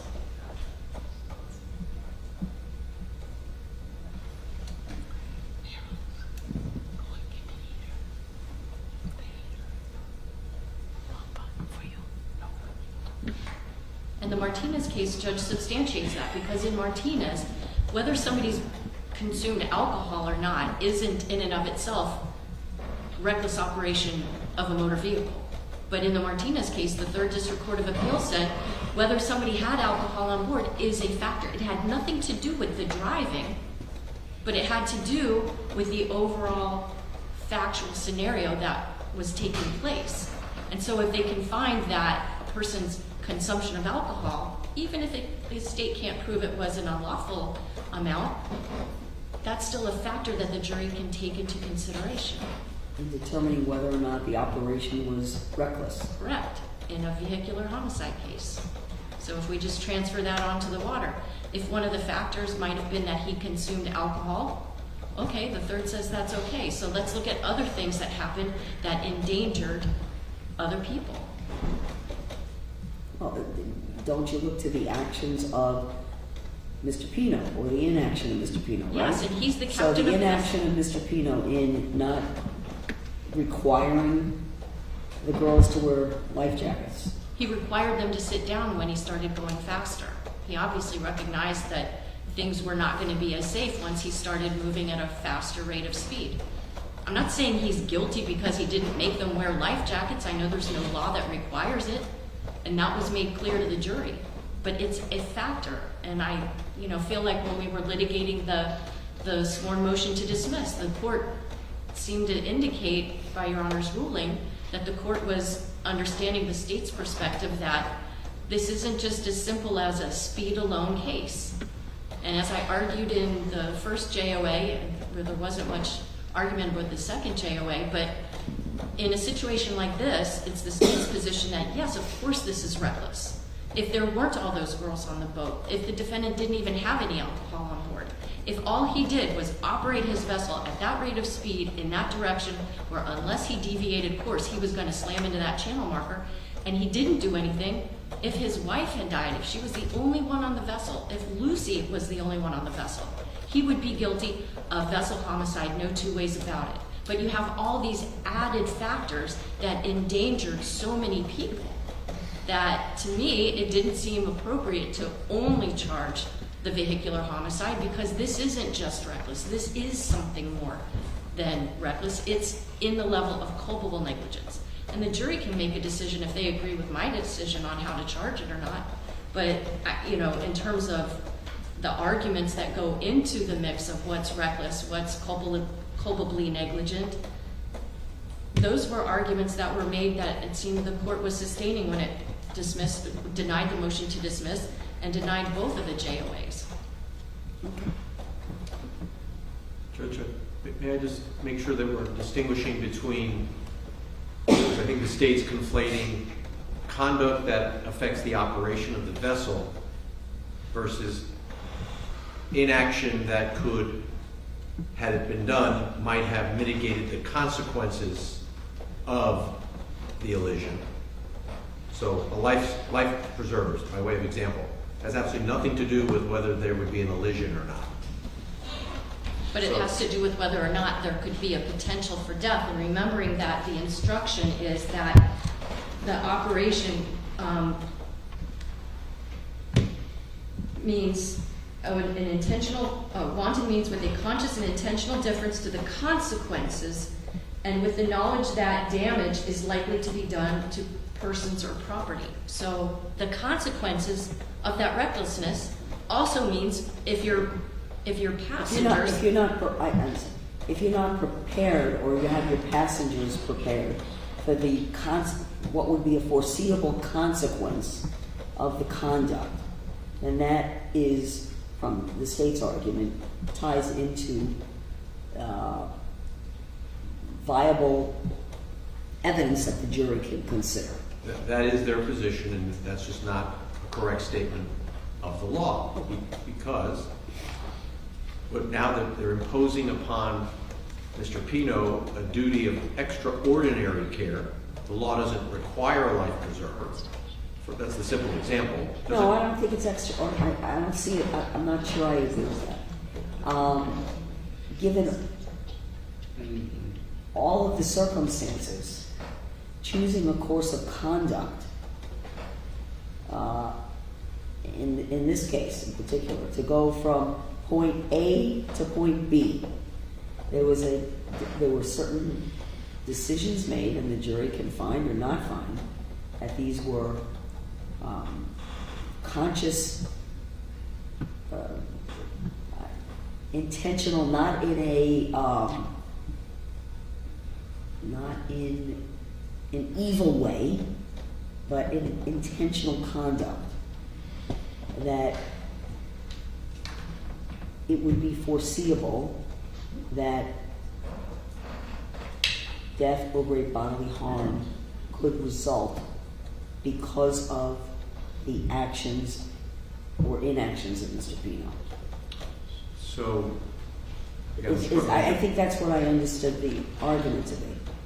So, you can't compare consumption of alcohol, which, if enough of it is consumed, it would impair the driver and affect the operation of the vessel, to, for example, failing to go beyond what the law requires and force the passengers to wear a life preserver, by way of example. The law doesn't require it. You'll see that's our next instruction, but the state will argue to the jury, apparently, that he acted recklessly by not having the passengers all wear life preservers. Had he not alighted, the life preservers would have had no relevance to this at all. Of course. Okay, I'm not sure I understand what you're saying. I'm not sure that I'm not going to speak for, and I've already heard just a general summary of what the argument is. I'm sure there's going to be much more to the state's argument, and we're not, previewing closing arguments here, but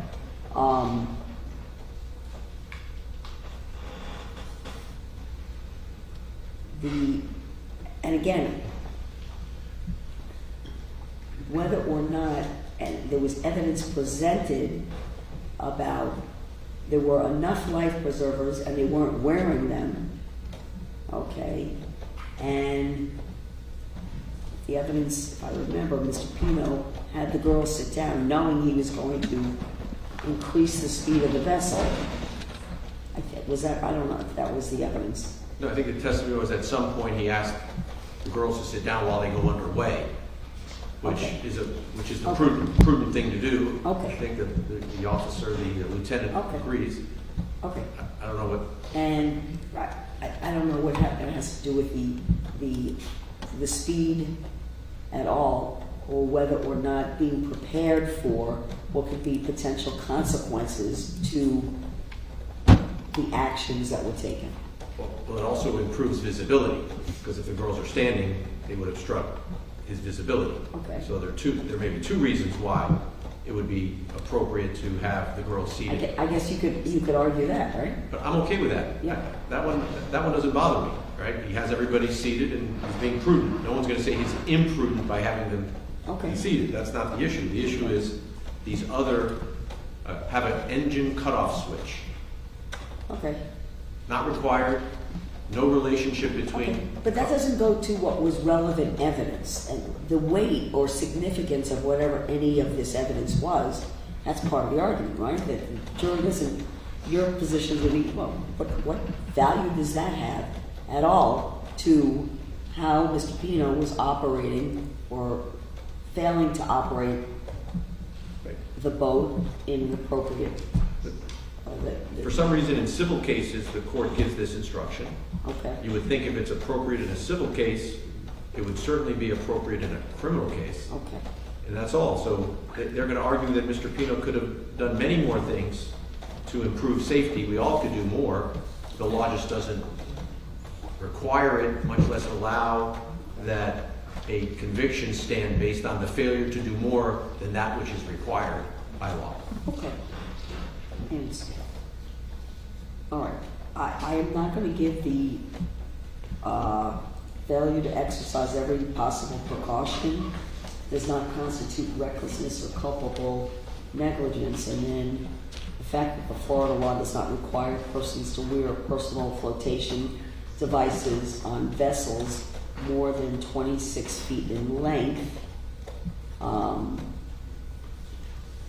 That is argument, and I'm not going to give that instruction.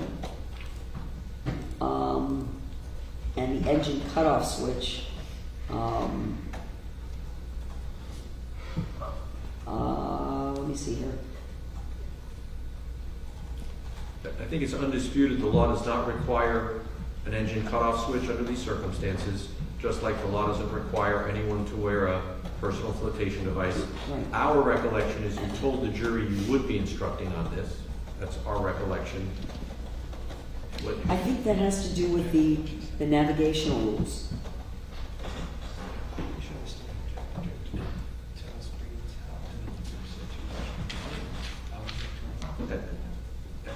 My recollection is not as good as my colleague. They recall that there was a point in the examination where I think it was me. I was trying to extract these points of law, and the court told the jury that you would instruct on those points of law. I think I would tell the jury that I would instruct on the law. I didn't know, I don't know if it meant that on whatever you were discussing, I was going to instruct on what you were discussing. I sustained an objection, and I'll instruct them on whatever the law is. What you're asking me to do, though, in terms of the instruction, is not an instruction that I'm going to give in this case in terms of a special instruction. Okay? If we can find it, I'll let you know why that's our recollection, whether that changes your mind or not.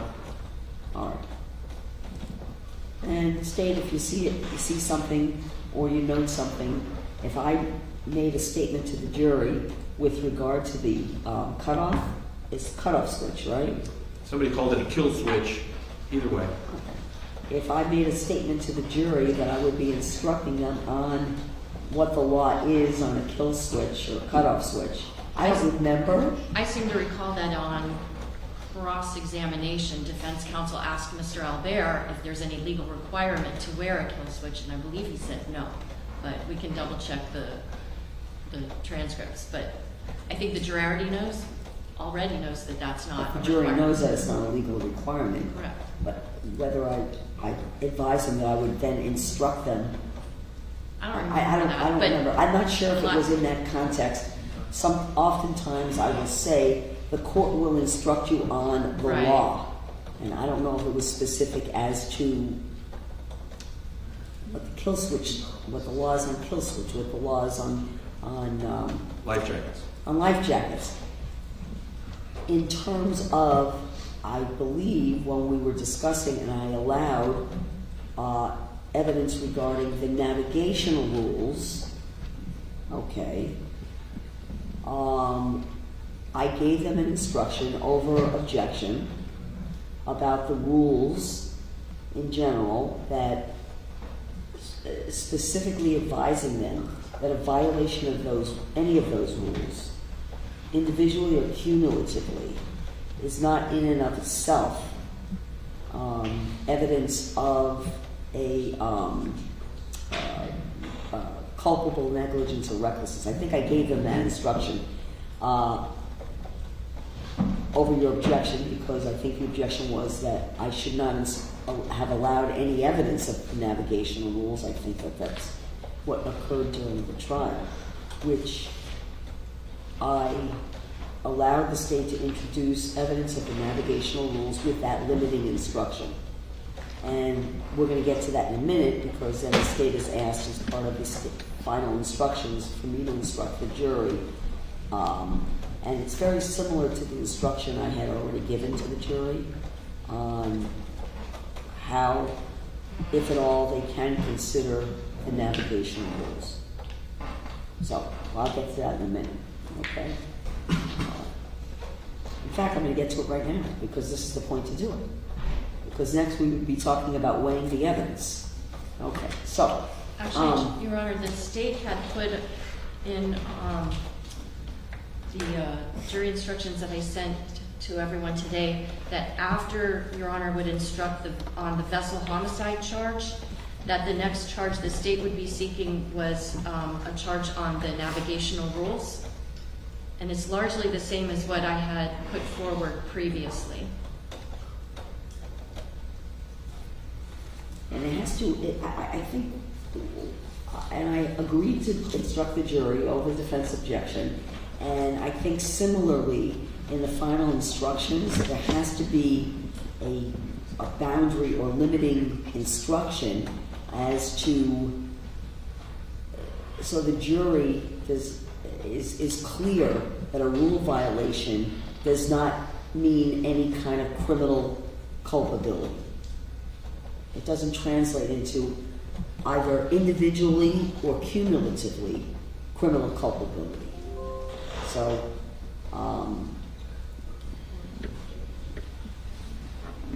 So on page 9 of the proposed instructions that I sent, I think is an accurate reflection of the case of Logan, which is at 592 Southern 2nd 295. Because in that case, the defendant... So I'm not going to read the rules specifically? No, I understand that, Judge. No, I'm only asking you. You're not for asking me to read the rule specifically. No, if the court looks on page 9, the request from the state is for the following instruction. In the state of Florida, the law requires operators of vessels upon its waters to follow the navigational rules. However, a violation of these rules is not sufficient by itself to constitute culpable negligence or recklessness. In order for you to include a violation of any of the navigational rules in your deliberations, you must also find that such a violation was accompanied by a thoughtless disregard of the consequences or an indifference to the safety of others and caused or contributed to the cause of death of Luciana Cristina Fernandez.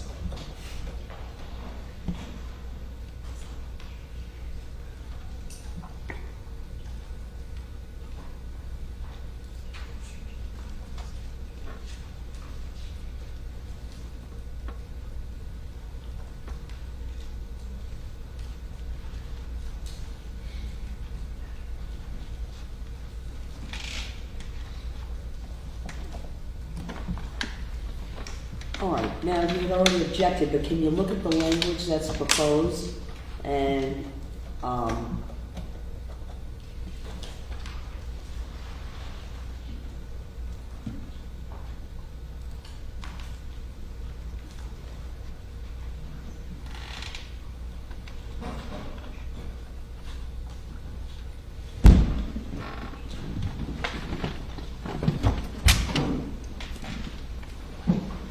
Judge, I don't have an objection to the first two sentences, but then I do object to the remainder of the paragraph, because that's now the court telling them how to use these rules in their deliberation.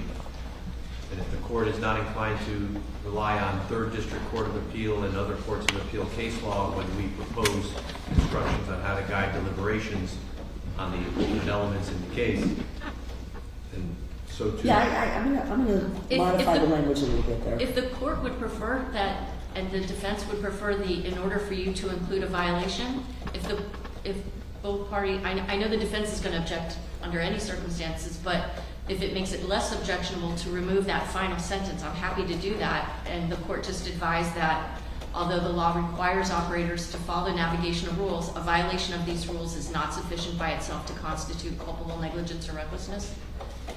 Sorry, then that's fine. I'll take that out.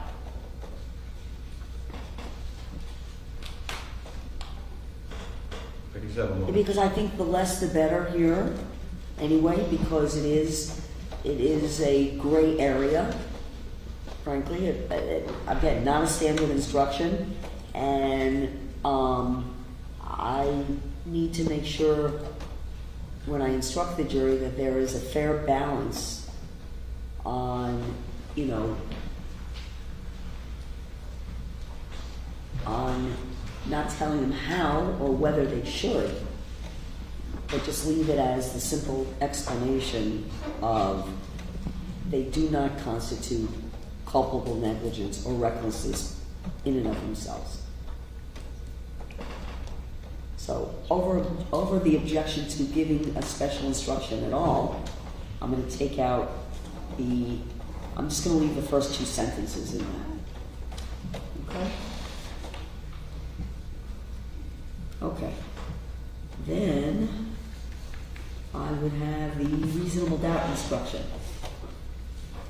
And that was just recently amended. In fact, we just got one additional amendment change that I've included. And this is June 12th.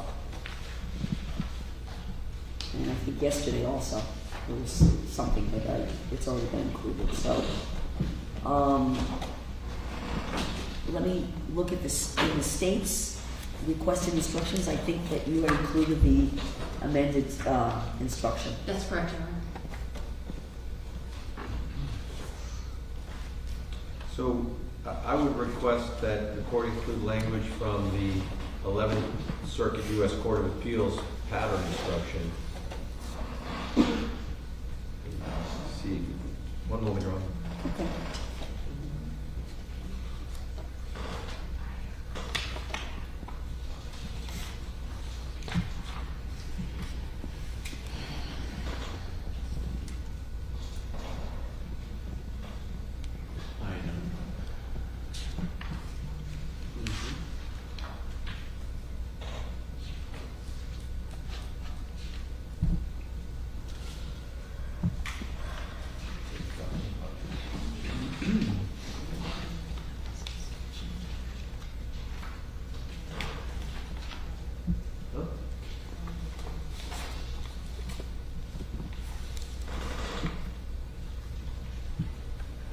Forgive me, Your Honor, just one more second. Okay.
So the 11th Circuit U.S. Court of Appeals instruction says proof beyond a reasonable doubt is proof so convincing that you would be willing to rely and act on it without hesitation in the most important of your own affairs.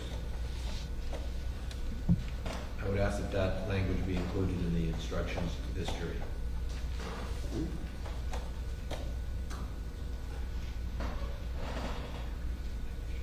Okay. You have any comment? This has been kind of laborious, so I'll just make a little half-hearted joke that maybe Mr. Shrevenick got off at the wrong exit, because we're to the west of I-95, not to the east in the federal courthouse building. But I mean, as much as just as recently as last week, we've been given a new reasonable doubt instruction to be used in all Florida criminal cases, I don't see us bringing in the federal standard for a case like this. I'm gonna decline the request, but you might wanna type that up also. And if you could mark it and include it in part of the record as well. I think we have a court reporter who That's fine. heard what I said, but Okay. and she's nodding, so I think we're good, and I can just tell the court it's easily attainable at the 11th Circuit pattern jury instruction. That's fine. All right. Then we're going to get to weighing the evidence.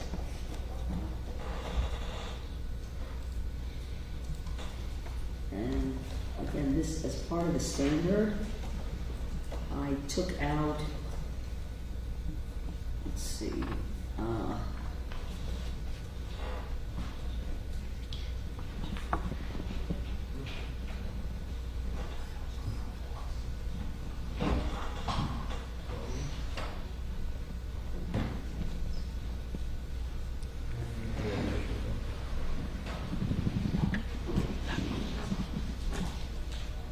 let me see, did the witness seem to have an opportunity to see and know the things about which the witness testified?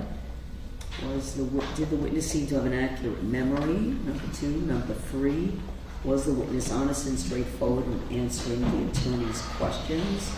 Number 4, did the witness have some interest in how the case should be decided? Number 5,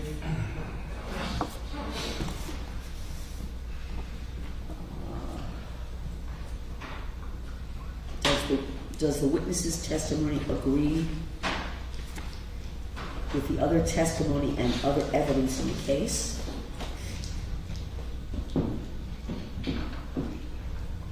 Number 6, has the witness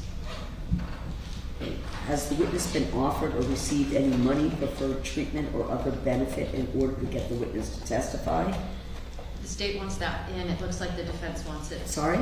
The state wants that instruction to be included, it looks like the defense does not. I'm not sure it has any application. I don't see what the application is to this case. I think that's typically when you have a cooperating witness, you know? Like a prisoner who's... We have a witness that was offered money. Sorry? We did have a witness that testified for the defense that was offered money, so I think that that should be a factor that the jury can take into account. Okay. So that's why I'm asking for that instruction to be well, included. didn't you have a paid expert? Yeah, both sides did. Okay. I All right. understand what the defense is saying in the context of more of like a cooperating witness. Over objection, I'm going to give number 6. And did the witness at some other time make a statement that is inconsistent with the testimony he or she gave in court? I'm going to give that.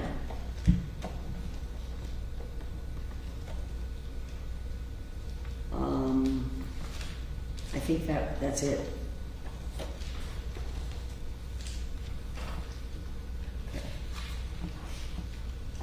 Stick to me. And I'm going to, I'll give the expert witness instruction. I don't see any changes in terms of, from the language of the standard.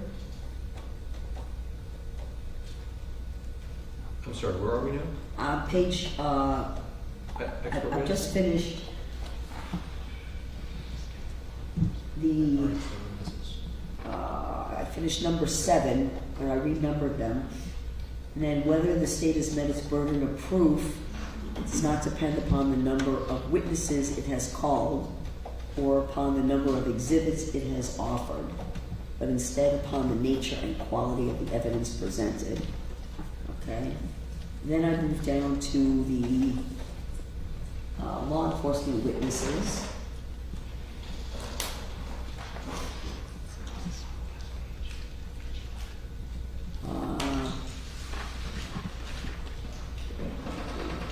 Were there any female law enforcement witnesses that testified?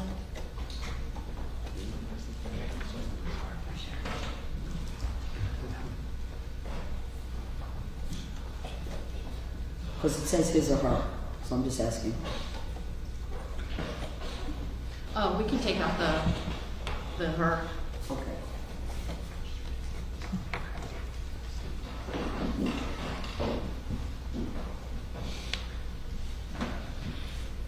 Expert witnesses, I'm gonna give that instruction. And let's see, his or her opinion. 'Cause didn't we have female expert? Yes. Okay, so it would be his or her.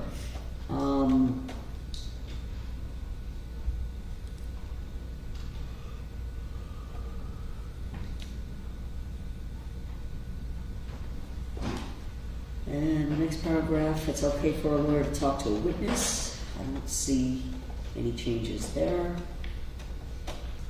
And the last paragraph, there's been no changes there. So we'll leave that. Then the next instruction is defendant not testifying.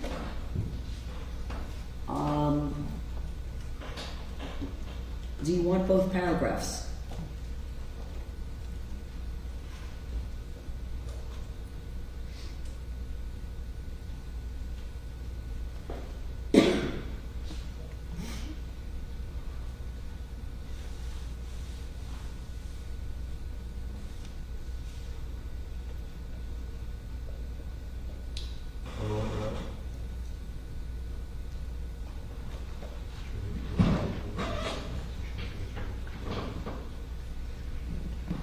Judge, I would ask that in the second paragraph, second to last line, after the name George Pino, two words, did or, should be removed because in this case, Mr. Pino did not take the witness stand. So the last sentence would Oh, read. I see what you're saying, okay. No problem, Judge, we agree. Okay. Okay. You're also asking that I put your client's name where it says defendant. It's fine, as you wish. Any objection from the state? I would say against the defendant, George Pino. Well, in the other places in the instructions where it called for us to use his name rather than the defendant, Right. it's listed in the There's same a way that it's bracketed- charged in the information. So Yeah. it'd be George I. Pino. Yeah.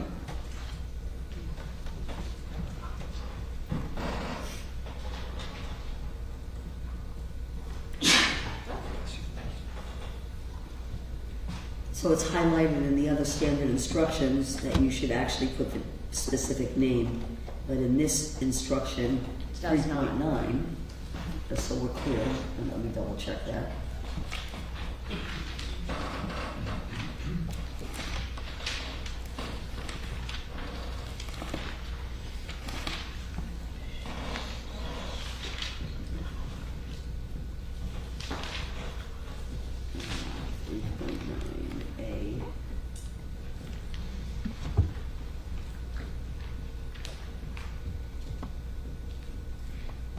If you look at this standard, it doesn't ask for the Yeah, defendant's okay. name in the way that it does like for the statement of the charge. Right. All right, I'm gonna just, on the first sentence, just say defendant George Pino, then the rest of it will be the defendant. Put his name there, okay? Look at the next instruction, which is defendant statements. One moment, Your Honor.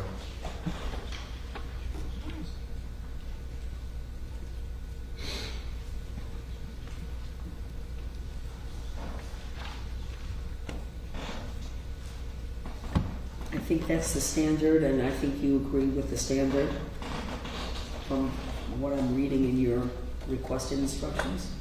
Yes, Judge, I'm trying to process one other issue. 1 second. Okay.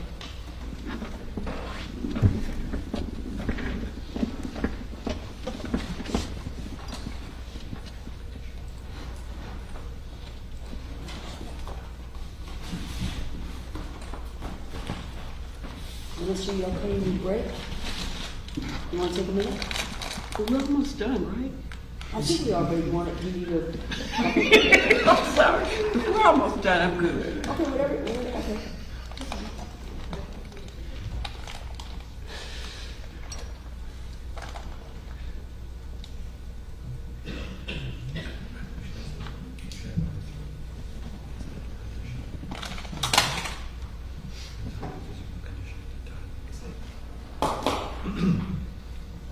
Your Honor, we have a request that in proposed instruction 3.9B Bravo, defendant statement. 3.9B, Is that what it is?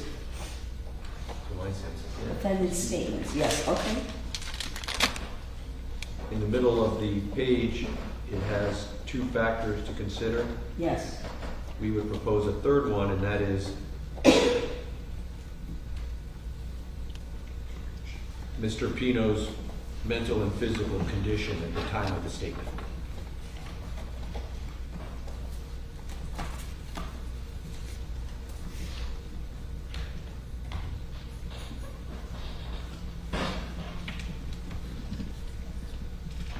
Your Honor, the state would object to that. The purpose of 3.9B is to ensure that the statement was freely and voluntarily made, not that it was also necessarily intelligently made,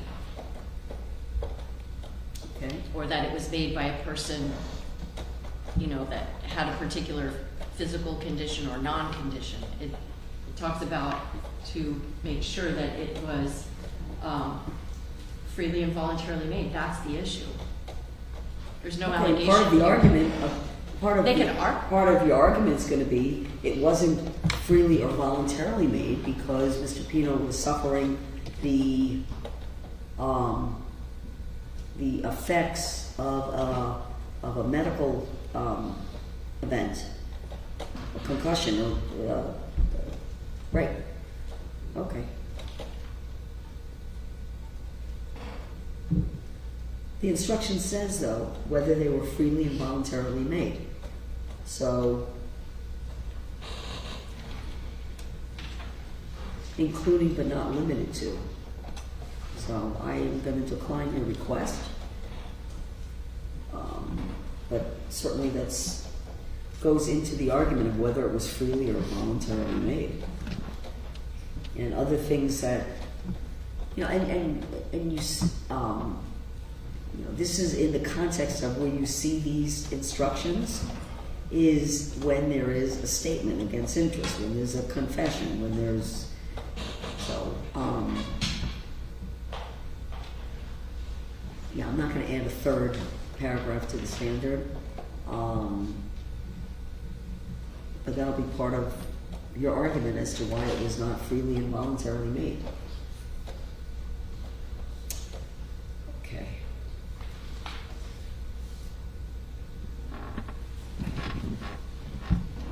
Look at rules for deliberation.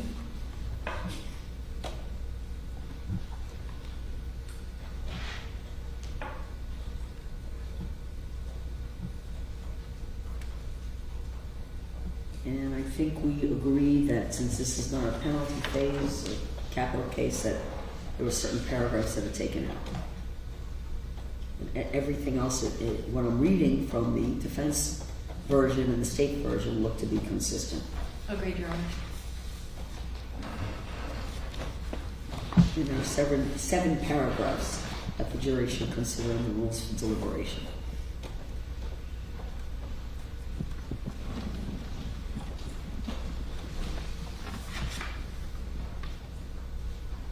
Let me know when you're ready. I'm ready. Okay. Cautionary instruction. I think it's consistent with the state and the defense with the standard instruction, and nothing, there were no special requested instructions. Verdict.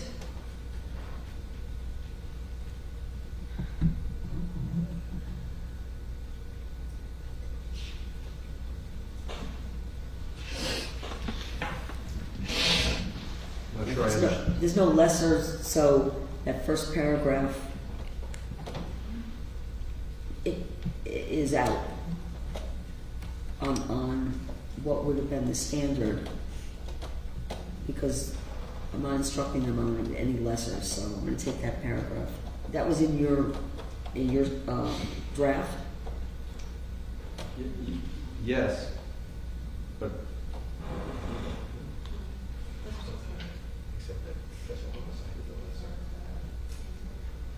All right, then I have the verdict form, which I'll go over in a minute. Let's just keep finishing up with the instructions here.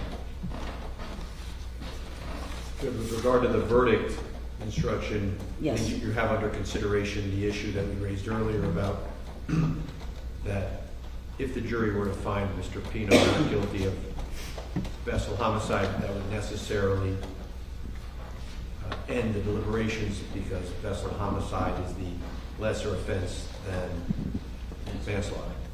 So you still have that under consideration. Right, so, and I think that if there's gonna be, if I'm gonna make any changes or amendments to the standard, it would be at this point, because I still haven't decided that yet. Okay? Okay.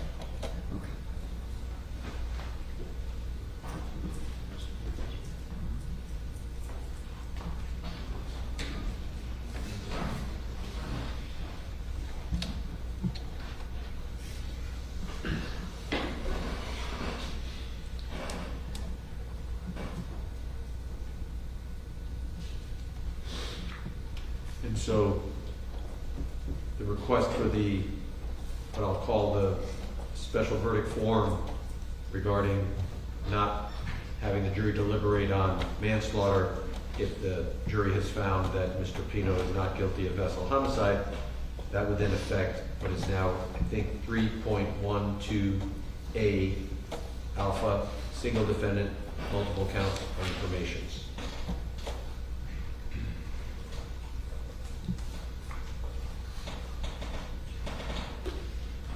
Yes.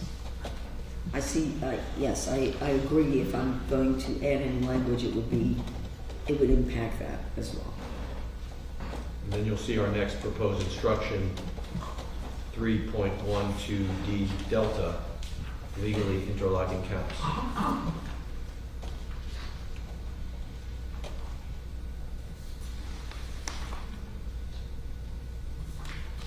Okay.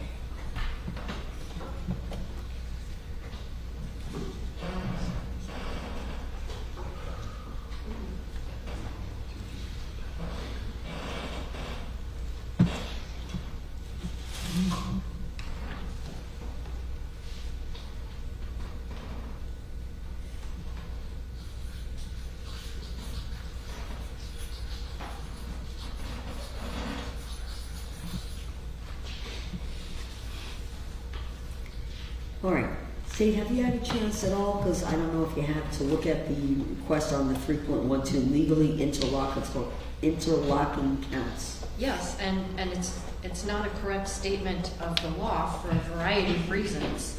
First of all, even if the jury finds the defendant not guilty of vessel homicide, they still could find him guilty of manslaughter because, number one, they are not considered truly inconsistent under the Perez case, and number two, the state has charged the defendant with manslaughter under both the culpable negligence and intentional act theory. So telling the jury that they cannot find the defendant guilty of the crime of manslaughter if he is found not guilty of vehicular homicide is an inaccurate statement of the law. Okay, so this actually then boils down to, when we go back to how the state charged the manslaughter with alternative theories. I don't agree. I think whether it's alternative A or B, the state cannot achieve a manslaughter conviction if the jury finds that the defendant was not guilty of vessel homicide, because a finding of not guilty on vessel homicide is that the defendant did not act recklessly, much less culpably negligent, much less intentionally. Your Honor, I know that only in today's discussion about the jury instructions have I made reference to the State versus Perez case. But I think if we, just even broke for 5 minutes, it's very, short opinion. But there the defendant was charged both with reckless driving and vehicular homicide.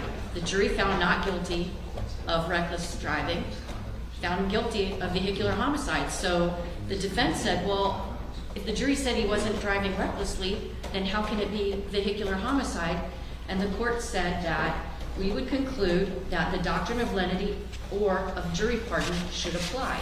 There was abundant evidence to support the conviction of vehicular homicide as discussed above. Had the jury been instructed that reckless driving was a lesser included offense homicide, as perhaps it should have been, the result would have been the same, guilty of the greater charge. In this case, it appears that the jury may have analyzed the problem of overlapping charges better than the defense, prosecution, and the judge, and it dealt with it by finding him not guilty of the lesser, but may have sought to punish him twice for essentially the same series of acts. So in this particular case, where the state has charged two separate offenses, rather than charging one and relying on the second as a lesser, the jury should be able to make their own findings as to each charge. And if ultimately, if the jury were to come back guilty on both, okay, then maybe we won't have a double jeopardy issue.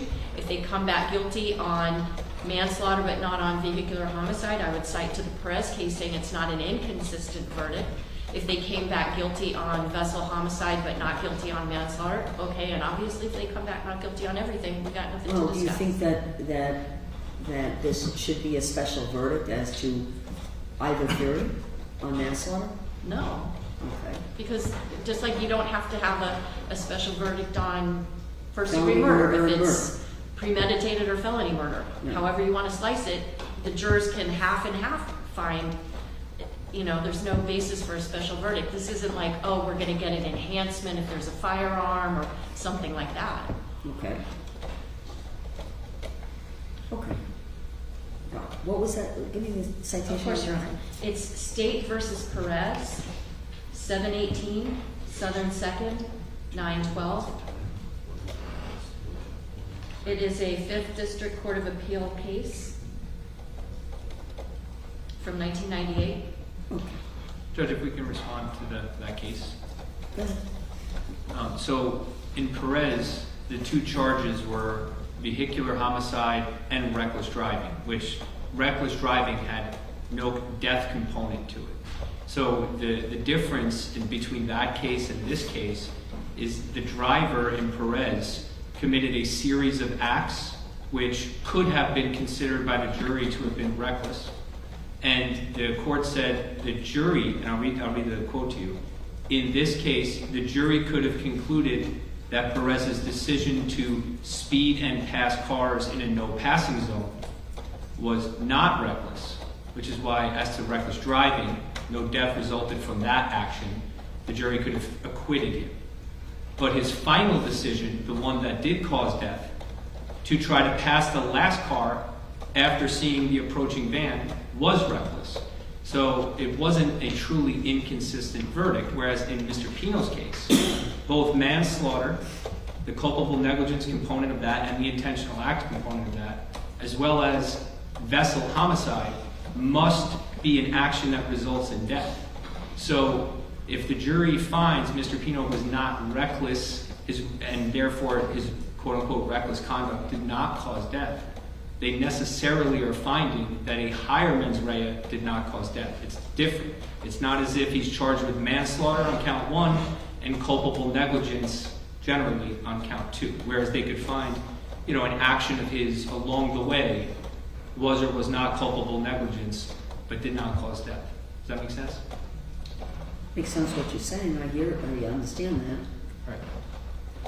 Well, first of all, the appellate court is hypothesizing what that particular jury may have done, that they could have said, well, we're going to give him a pass, so to speak, for some conduct, but not for others. But either way, the court right there is just kind of speculating on what the jury would have done, but they recognize that regardless of what the reason was, it could have been a doctrine of lenity or it could have been a jury pardon. It could have been any of those things. And the appellate court still said it's not an inconsistent verdict. But it under the manslaughter resulting in death, under either theory. Yes, and that's the other reason why this case assures us that there's no reason for the court to instruct the jury, you cannot find him guilty of manslaughter if you don't find him guilty of of vessel homicide. That there's no basis in the law to instruct the jury that way. Manslaughter we can prove by culpable negligence and or intentional act.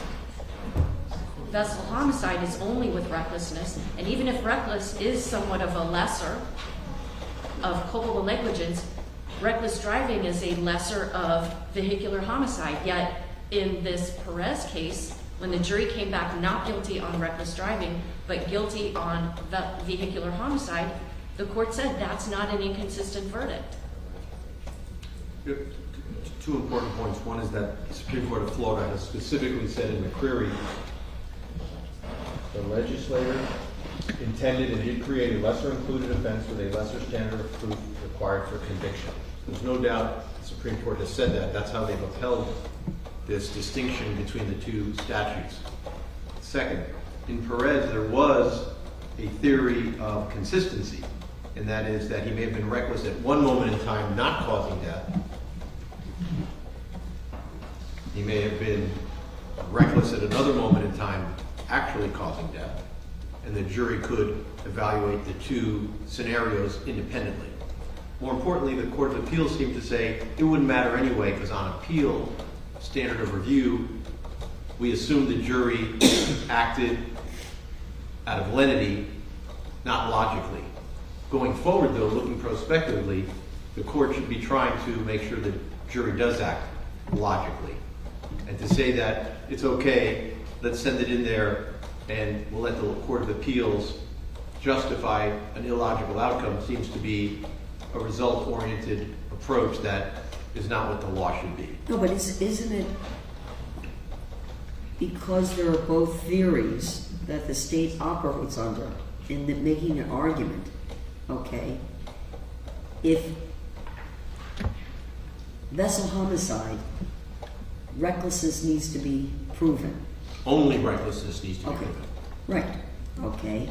And that is in line with what would be the greater offense, manslaughter under culpable negligence, right? So far, so good, I agree. But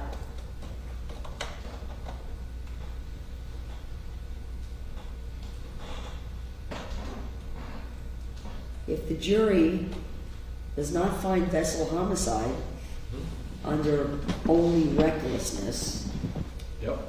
okay, that line, why couldn't a jury still find manslaughter under intentional act? Because intentional is even more serious than reckless and culpable negligence. It's intentional. It was an intentional act to strike the marker, not as a result of just driving culpably negligent or recklessly. So that's should be the absolute highest level of mens rea. It's like voluntary manslaughter as opposed to involuntary manslaughter. It makes no logical sense. It's not a possibility logically or legally that a court of appeals will sustain it and forgive the jury for acting illogically. But intentionally committed an act or acts that caused the death. Again, I think is the difference in the intentional acts being the intentional act of speeding or going fast. The intentional act of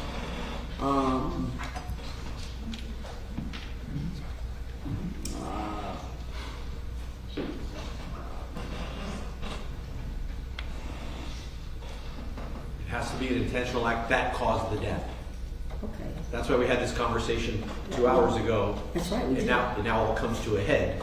Yes. Because the state is resisting the reality of McCreary, not reality, but the stated position of the Supreme Court of Florida, McCreary, that vessel homicide is a lesser included offense of the manslaughter charge.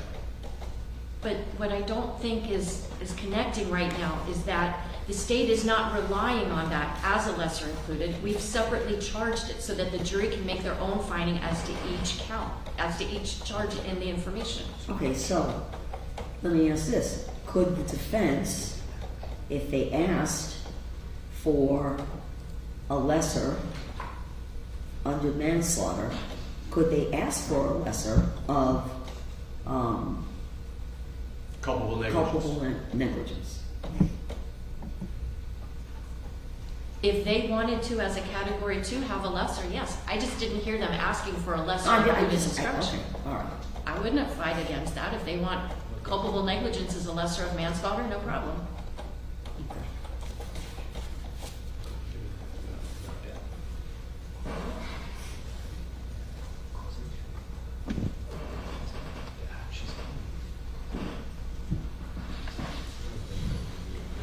But that would go back to the instruction that you had proposed as a special rather than a separate lesser crime.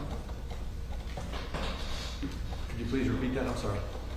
And it wouldn't apply because the lesser one isn't included when it's not to be used unless there's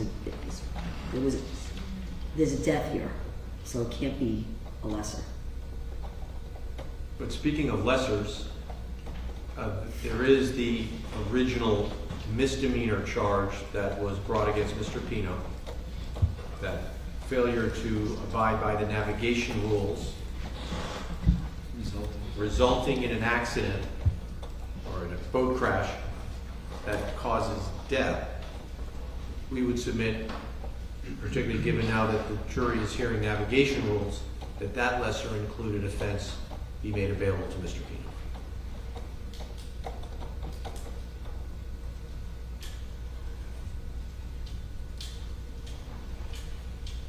Okay. Under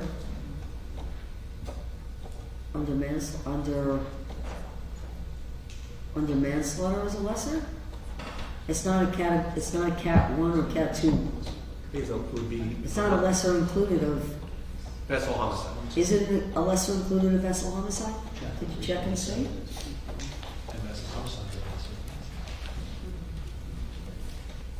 Vessel homicide is 7.9, right?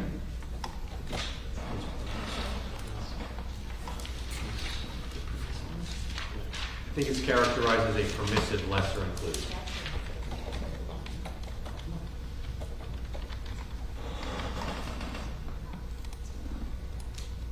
No, it's not. It's not a statutory lesser. It's not.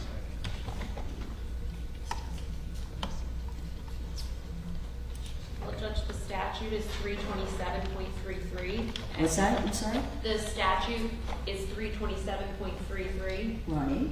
under, which is listed here on this table, under reckless driving. That's a separate charge though. It's not a lesser of vessel homicide, or the state didn't charge it. So it's not a lesser. It's not a lesser No, of but- vessel homicide. No, but counsel's right, Judge. 327.33 is the statute that provides the misdemeanor that if a defendant violates a navigational rule without operating the vessel recklessly and death or serious bodily injury results, that is a violation of 327. Well, that's what your special instruction is.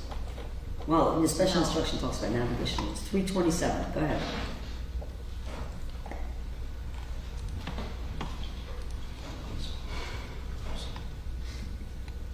Oh, I see what you're saying.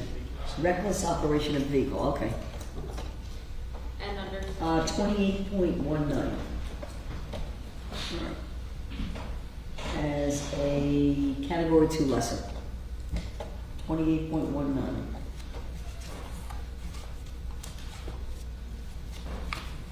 I don't think I've ever used this.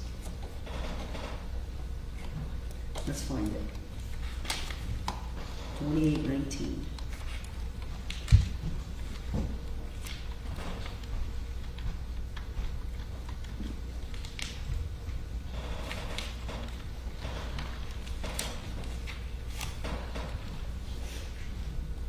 2819. Reckless.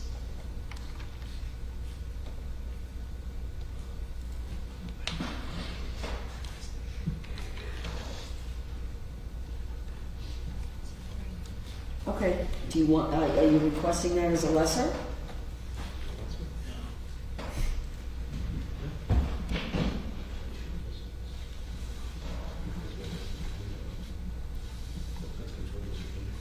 I suppose we better confirm with Mr. Pino about this, so we'll do that. Oh, yeah, okay. That makes things a little tricky, Judge, because, you know, we need to be able to plan our closing arguments based on what the jury instructions were going to be, which Yeah, I I thought we know. would be Okay. able We'll to. do it So- today, we'll do it now. Okay. If we take a break, we can do it. Yeah, No. so I think I'm ready to take a break. Perfect. Why don't you go, let's take a break. Oh. If your court reporter has one more minute, Mr. Arbolino located where the court discussed the issue of instructing the jury on the personal flotation devices. Uh-huh. Yeah, if you want, I can play the video for you from court Sure. today.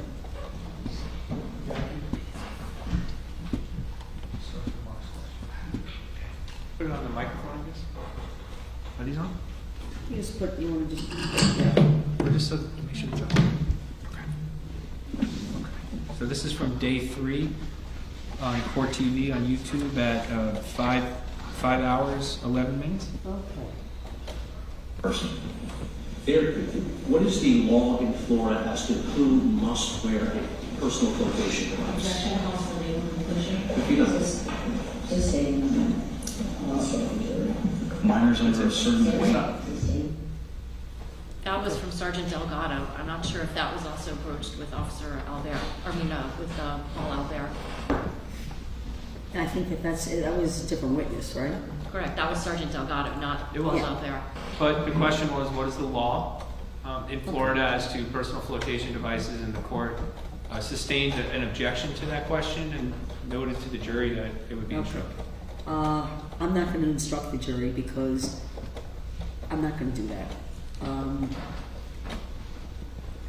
I anticipated and knew actually also that that would come out through what's his name, Albert. So, Okay. glad you found it, but it wasn't intended at that point at all that I would instruct the jury, special, because I knew that was going to be coming up later on. We'd still request it based on that. Okay, that's fine. Thank you. Thank you. And if you find the portion of when Albert was testifying about it, and there were questions about it, then you'll find in the record that the jury did hear that it is not the law, and in fact there was more detail. Only a person under the age of 6. whatever details he went into are required to wear a personal flotation device. So the jury heard it without objection through the witness, and so I don't need to instruct them specifically. Thank you. All right, so you're gonna let me know about 28.19? Yes.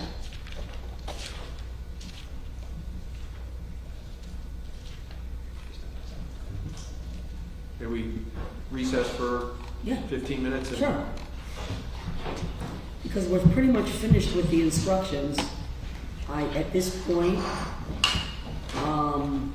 I think other than whether, well, I need to know that, I need to have him on the Zoom basically to let me know about everything in terms of what we discussed on the instruction charge conference today, and specifically on the lesser.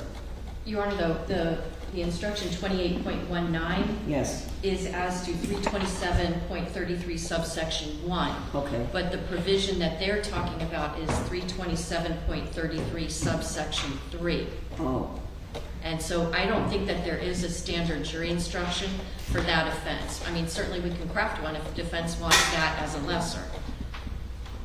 but the Oh, I see. 28.19 is reckless operation of a vessel, which is not the same as violating a navigational rule, but not operating recklessly, and a death or serious bodily injury results. Yeah, that's the only one that actually makes reference, but it's a different subsection of the statute. But again, if you craft one, and we'll review it, if your client wants that to be included as a category 2 lesser, I guess the question's gonna be, I guess I'll consider that down the road, you know, what a potential punishment would be if a jury came back on a crafted lesser. Well, it would be a second-degree misdemeanor. That particular subsection is a second-degree misdemeanor. Okay, well, that's what it was originally charged as, right? Yes, Your Honor. Okay. Okay. Because it was charged, you were charged under subsection 3. Yes. Okay. 3, I think, 3A. 3A is. Okay. All right, well, let's take a break. Thank you. Thank you.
Judge. Okay. So we spoke to Mr. Pino. Ready to go on the record? Yes. Okay, we've spoken to Mr. Pino, and he's going to decline the lesser included offense. Okay.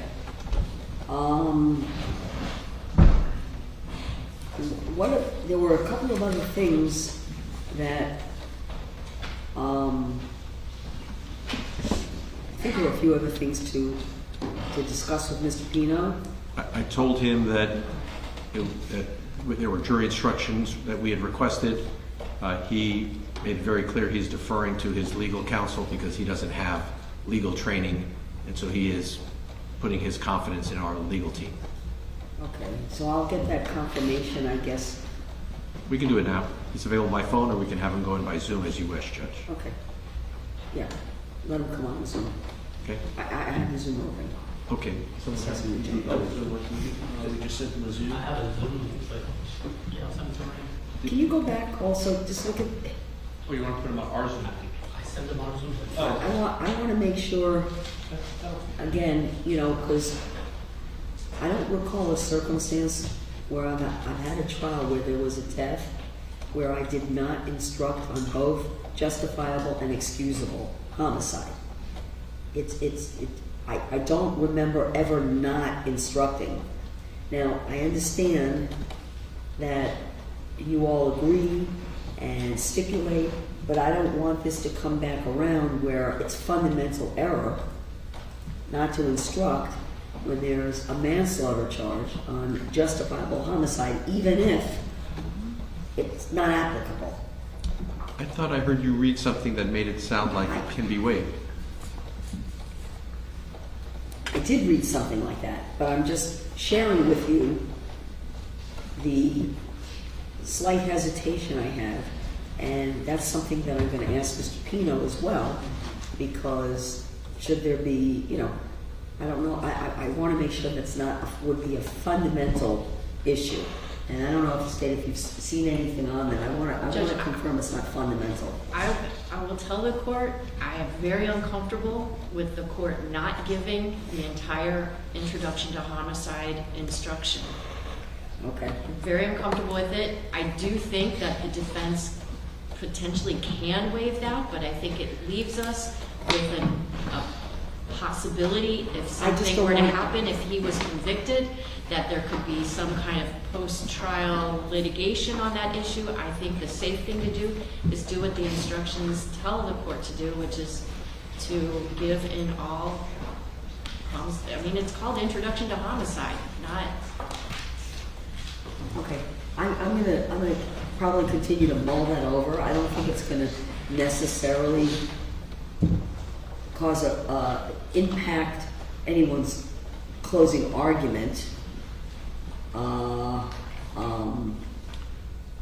other than if I choose to give the full instruction as part of the standard. I don't want to be in a position where there's potential fundamental error. That's where my issue, that's where I was thinking about while we took a break, even if there's a waiver. And even if I did read something, because it made it seem like it can be done, but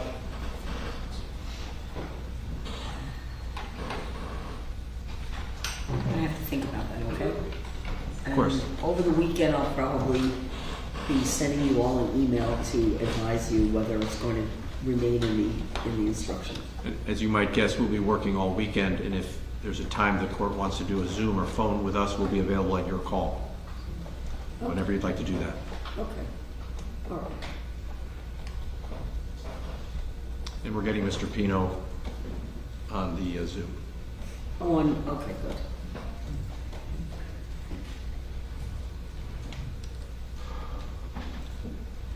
He's on already. So he's on your Zoom. Yeah. Okay. Does that help? Have the camera here. Do you want the camera pointed at the judge or you? At the judge. Oh, okay. He just needs to turn on his camera. Oh, okay, good. All right. Very good. Mr. Pino. hold on one second, Mr. Pino, we're gonna get the Let's get the volume. audio, we'll get the audio set up. Can you hear me? Okay, I can't hear you yet. I'm working. Hold on, Mr. Pino, we cannot hear you. Maybe he's on mute.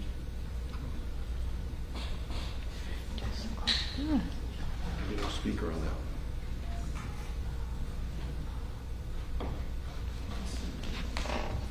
You know, if Mr. Pino wants to come into my Zoom, he can come into my Zoom. And then, Can we send Mr. Pino the Zoom address for the judge? What's that, Phil? Put the volume up. might just be easier to do that. Maybe he has. Mr. Pino, you can hear me, but we can't hear you, so I'm trying to make this easier. Hold one more second. Make sure you're not on mute, Mr. Pino. He's not. No, he's not. He's not. They should be able to disable it from their own Zoom. I know.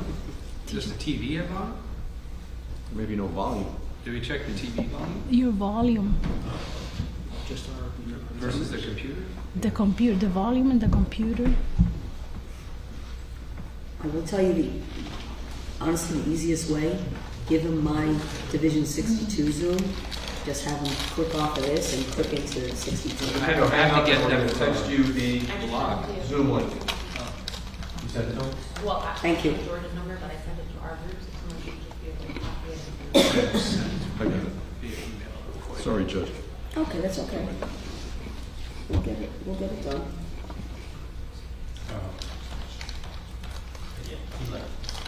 Okay, I got it.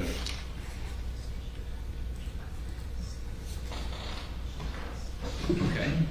I sent it to him. I sent it via email. Good.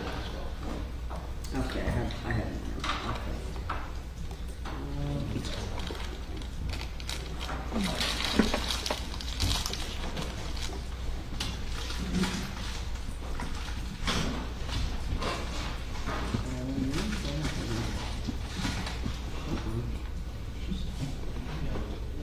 I just emailed it to his business.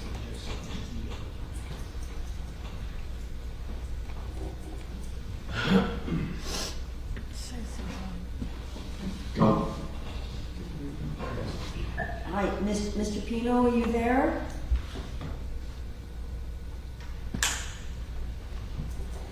Oh, he keeps coming in and out. Best Signed out? connection. Yeah, he's out. Keeps signing in and signing out.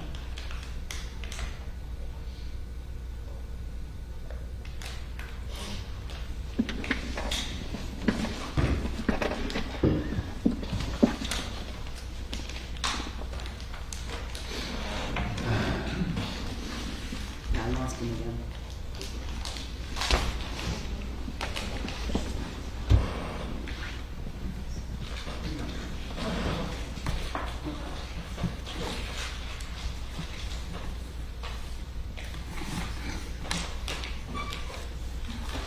Alright, let's try it again.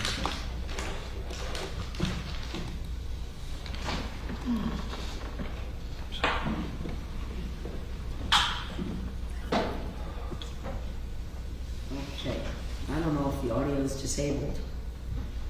Mr. Pino, can you hear me? Hi, Your Honor. Hi, okay, good.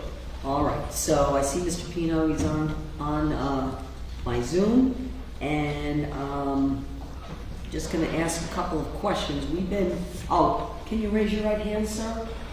You swear affirm any testimony you will be the truthful truth, nothing but the truth? I do, Your Honor. Very well, thank you. You can put your hand down. So we've been going Thank you, Your through, Honor. we've been going through this afternoon the jury instructions, and we spent several hours on them. And I wanted to confirm a few things. Counsel, why don't you ask your client the questions for me? Sure. Okay. Mr. Pino, can you hear me? This is Howard Srebnick. Yes, good afternoon, Howard. I can hear you perfectly. Good afternoon. So we've been here since 1 o'clock. We, your defense team, including Mr. Shapiro, Mr. Armelino, Ms. Klein, we've been going through the proposed jury instructions, those proposed by us, those proposed by the state, and Judge has ruled on our requested instructions, those of the state. and we have informed her that you have told us that you would abide by the advice that we have given you on the requested instructions, that you've deferred to us because you don't have any legal background, and that you were relying on our experience and advice in how to best present those instructions for the court's consideration. As well, we've informed you that there was a discussion about a lesser included offense. It would have been the misdemeanor offense you were originally charged with, brings a maximum sentence of 60 days in jail. It is not a felony. We discussed with you that option, and that you had advised us that you would not be seeking this lesser included offense at this time, which means that it won't be presented to the jury as an option for them to deliberate about. Did you understand everything I said, Mr. Pino? I did, Howard. And do you continue to prefer to follow the advice that we gave you, including declining the lesser included offense instruction? Yes, I do. Is there anything else, Judge, you'd like me to ask Mr. Pino? No, I think that, so the instructions, in terms of any objections you made, any special instructions, they're all adopted by Mr. Pino, and I want to be clear that this would satisfy as a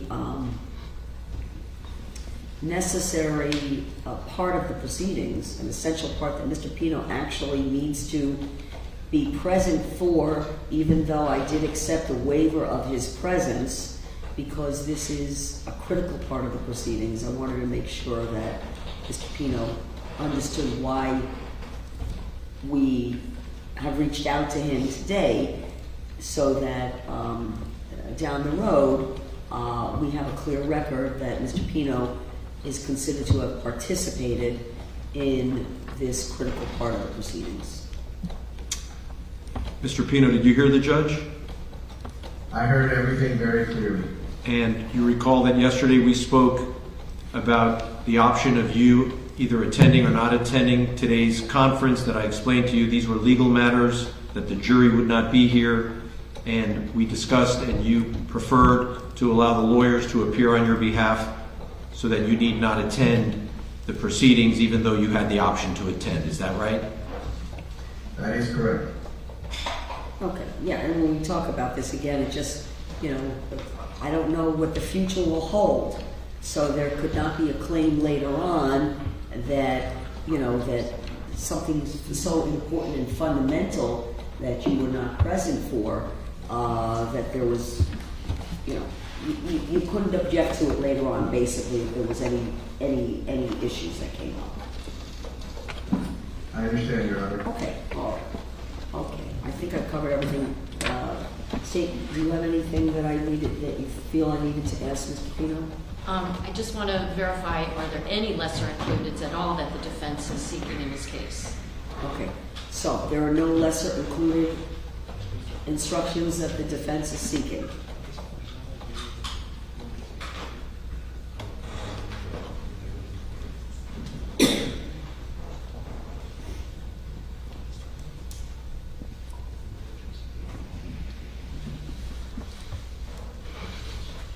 One moment, Ron. All right. Just stay with us if you would, Mr. Pino. Thank you. Of course, anything you need, Your Honor. Okay.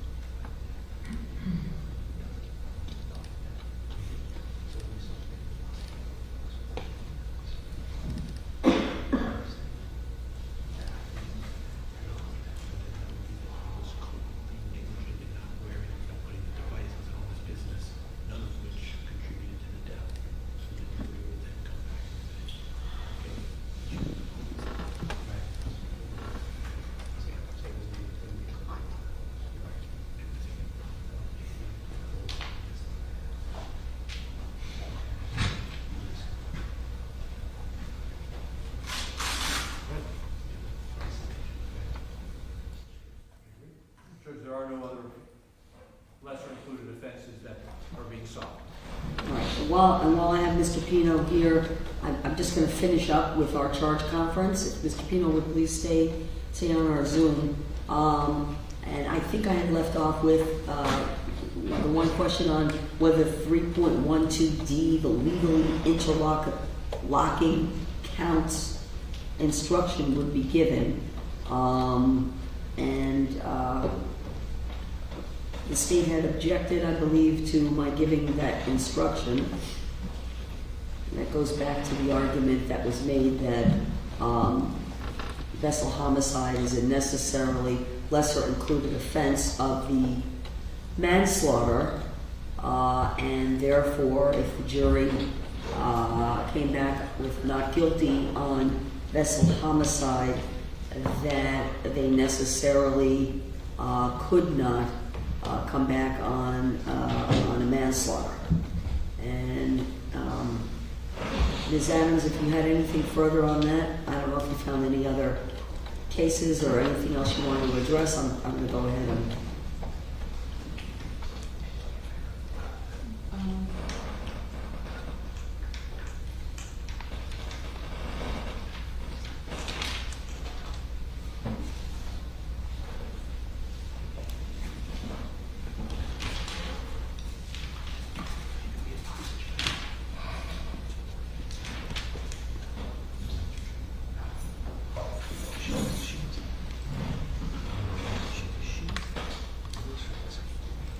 I don't think it is a correct statement of the law that the jury cannot find the defendant not guilty of vehicular homicide, but guilty of manslaughter. They are not mutually exclusive crimes. The vehicular homicide is not a lesser included offense of manslaughter by intentional act. Moreover, the state has opted to charge them as two separate counts. So the jury should make a separate finding as to each crime, and even if, under the Perez case, they made a finding or they decided to acquit the defendant of the charge of vessel homicide, they still could lawfully find him guilty. I cannot hear you, Your Honor. I'm sorry. You want to move that microphone up? Oh. I'm sorry. No, you could just take the one on your desk and turn it on if it's plugged in. There we go. Okay, thank you. They are not mutually exclusive crimes. Because if I understood, again, on the manslaughter, there are two theories of prosecution, which is lawful, which would be the intentional act which resulted in a death, or the culpable negligence. And that, if I understood, that was the state's position as to why they're not, first of all, they're not legally interlocking, and second, why the other requested instruction that a not guilty on the count 2 necessarily requires the jury to come back not guilty as to count 1. It would also impact how the verdict form would be prepared and read, because it would be, they would have to be instructed on, they would be instructed on count 2 first, on vessel homicide, and then there would have to be some statement in the verdict form, which is used in capital cases, where, you know, you stop here if you don't find the state has proven beyond reasonable doubt the vessel homicide.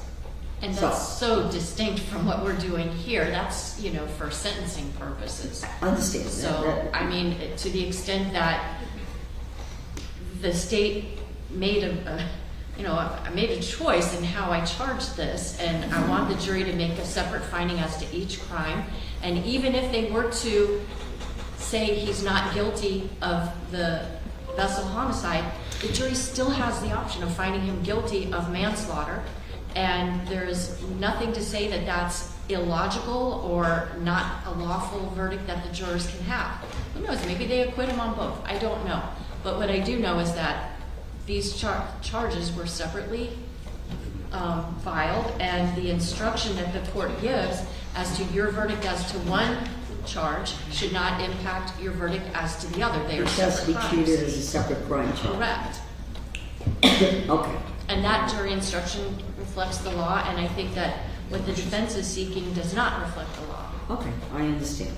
And I understand the defense argument in this regard and the request for not only the special instruction following the vessel homicide instruction, but also the instruction for 3.12D, legally interlocking counts. Thank you, Judge. I think this also feeds into the verdict form. And into the verdict form instruction as Right. well. And so what I'm hoping the court can explain, if not to us, to the jury then, what is the difference between the vessel homicide and the manslaughter charge if the state is proceeding under two theories of manslaughter, intentional being the A, culpable negligence being the B. But it's an or. It's an or. Right, it's or, but this is what I'm struggling with, is that intentional is a higher level of mens rea than culpable negligence. So They're alternative ways in which, by law, the state can prove the manslaughter. it's almost, I think it's culpable negligence is a lesser included of intentional. Logically. And so, and we know that McCreary has already said that vessel or vehicular homicide is a lesser included of manslaughter. That was the whole point of McCreary. So I'm still struggling to understand how the mere choice by a prosecutor to allege both theories under manslaughter allows them to then avoid what the Supreme Court has said. I think it depends on, in terms of the evaluation of what intentional act means and how the jury is permitted to evaluate that. The intent to, again, the examples that were given, if the jury finds that the intent to operate at the speed that the vessel was operated at, the intent to go through a point in the channel on one side of the channel versus another, the act of a change of course at some point. Those are the acts, I think, that the phrase intentional act are modifying. That's their theory, but it could either be... That's the state's That's fine. theory, of course. So they defined, however, they want to define the acts, whatever that group of acts are. Mm-hmm. Then the question, was it done intentionally or culpably negligently? It's still the same acts. They can't, I don't think one count can charge different acts within it. Okay. They have to... I hear your argument. I understand it. I'm not agreeing with it. I'm going to instruct the jury as requested by the standard instructions. I'm not going to give a legally interlocking count instruction, and I'm also not going to give a special instruction advising the jury that a not guilty, if they should find not guilty on the vessel homicide, that necessarily requires them to find not guilty on the manslaughter. I understand your ruling over objection. What I think the court has done at the state's invitation is said that vessel homicide and vehicular homicide are not lesser included offenses of the manslaughter by intentional act. That would be the logical conclusion, which I believe is inconsistent with McCreary, having said that that's exactly what the legislature intended by passing the vessel homicide statute. Okay. So that's That's our difference of interpretation of McCourt. Absolutely fine to do that, of course, and we have a good record. And so, can I then, before we call it a day, bring us back to where I began, I still would like to be able to understand how the jury is going to differentiate between the two crimes if the difference under McCreary is that manslaughter has a greater degree of mens rea. It seems to me that the instructions don't accomplish that because they both deal with this conscious indifference. And so, given the court's rulings, I'm going to request again further instructions on the manslaughter to make clear that that's some greater level of depravity, I'll use that word loosely, than the mere recklessness. Otherwise, they sound the same to the jury from the instructions given. And that was the additional language that you refer me to under the manslaughter instruction that you had provided to me. Yes, sir. Now, my ruling is going to stay the same. I will review it again, as I do, over the weekend. And if there's anything that should change, I would certainly notify the parties of that. But either way, obviously it's good and interesting legal argument. And I think some of these matters could be matters of first impression anyway. And we have a good record. Okay.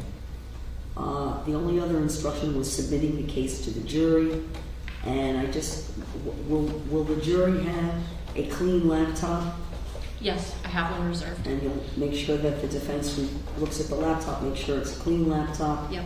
And for any digital evidence? Yes. Because I don't bring them out if they ask to see digital. I want them to have everything they need in the jury room. Yes. And be able to view and listen to all of the evidence.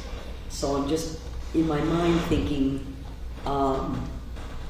documents, audio and visual. I want to make sure they have everything they need. So if I'm missing anything other than a clean laptop, I will also have a DVD drive that can be plugged into the laptop because one of the items of evidence that was introduced was a DVD. Okay, good. All right, because it was in a DVD. Okay. I can't think of anything else.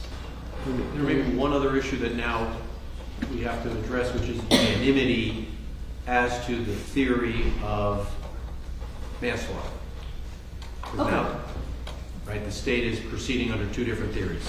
Which is, okay, so, right, whether or not there needs to be a special verdict where the jury would have to find unanimous as to either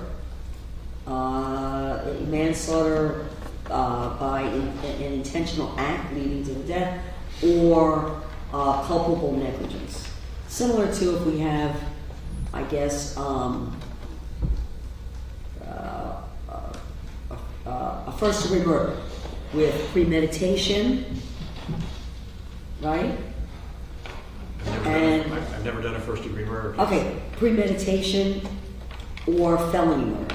I think I'm going to think of this as an argument along the same lines because I haven't researched the issue of whether or not with a manslaughter, with the alternate theories, whether or not a special verdict is necessitated.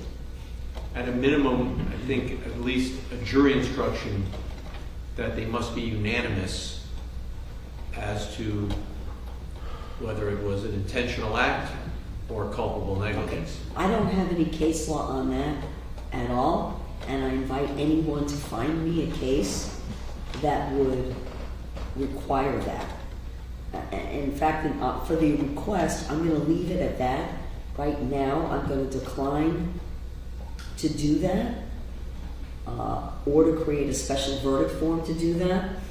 But if anyone, state or defense, should find any kind of legal authority that would require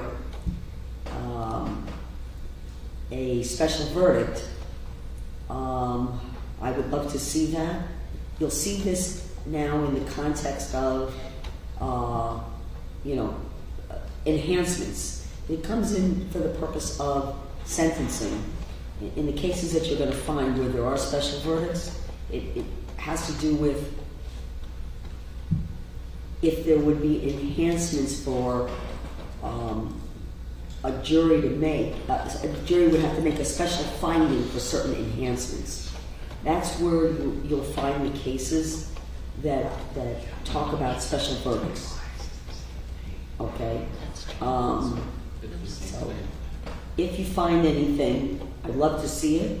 I've not seen it before, but because when we talk, even it has been a lot of discussion over the years in murder cases over felony murder versus premeditated.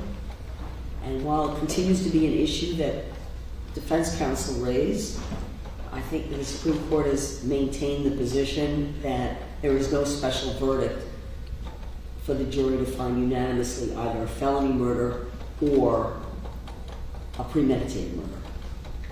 So I'll leave you all with that, and I will see everyone at 9:30. We'll start up 30 minutes. At least we should meet 30 minutes before, and I have coverage, so we'll be good to go. I will just, I have I think a small table that I would like to bring with me to the courtroom just because. I can't hear you, Your Honor. Okay, I'm sorry. I think counsel was going to bring a table to set up in the courtroom, I guess, so that the evidence could be kind of, instead of going back and forth, and I think everyone might have access to it, right? If you bring a table here. I would share it. You would share it? Of course. Very good. So it just makes it easier to set up any evidence on that table as opposed to coming back and forth to the clerk. So that's fine, and I think that would be fine with defense because we're going to share. Okay. Judge, what schedule are you proposing in terms of where we're going to break during the course of the closing? I propose, you think tell me how you think you're going to break up your closing, generally. I think probably if I would need maybe about an hour or so for my. I cannot hear her, Your Honor. I think I would need about an hour or so for my initial close. About an hour or so. And again, I would reserve about 30 minutes perhaps for rebuttal. I will tell you, I do not put time restrictions on, I don't do any opening, I don't do any close, I don't do that. So if you're a little bit over, a little bit under, I plan to give you a couple of hours. I think you all indicated you wouldn't need more than 2 hours, but I'm not going to put a restriction. So you're going to break it up, and what I think would happen is after the state's first close, we would take a break. You can then figure out how you want to set up the evidence, and then the jury would come back. You do your close in its entirety, and then what's going to happen is we're going to have to break for lunch at some point.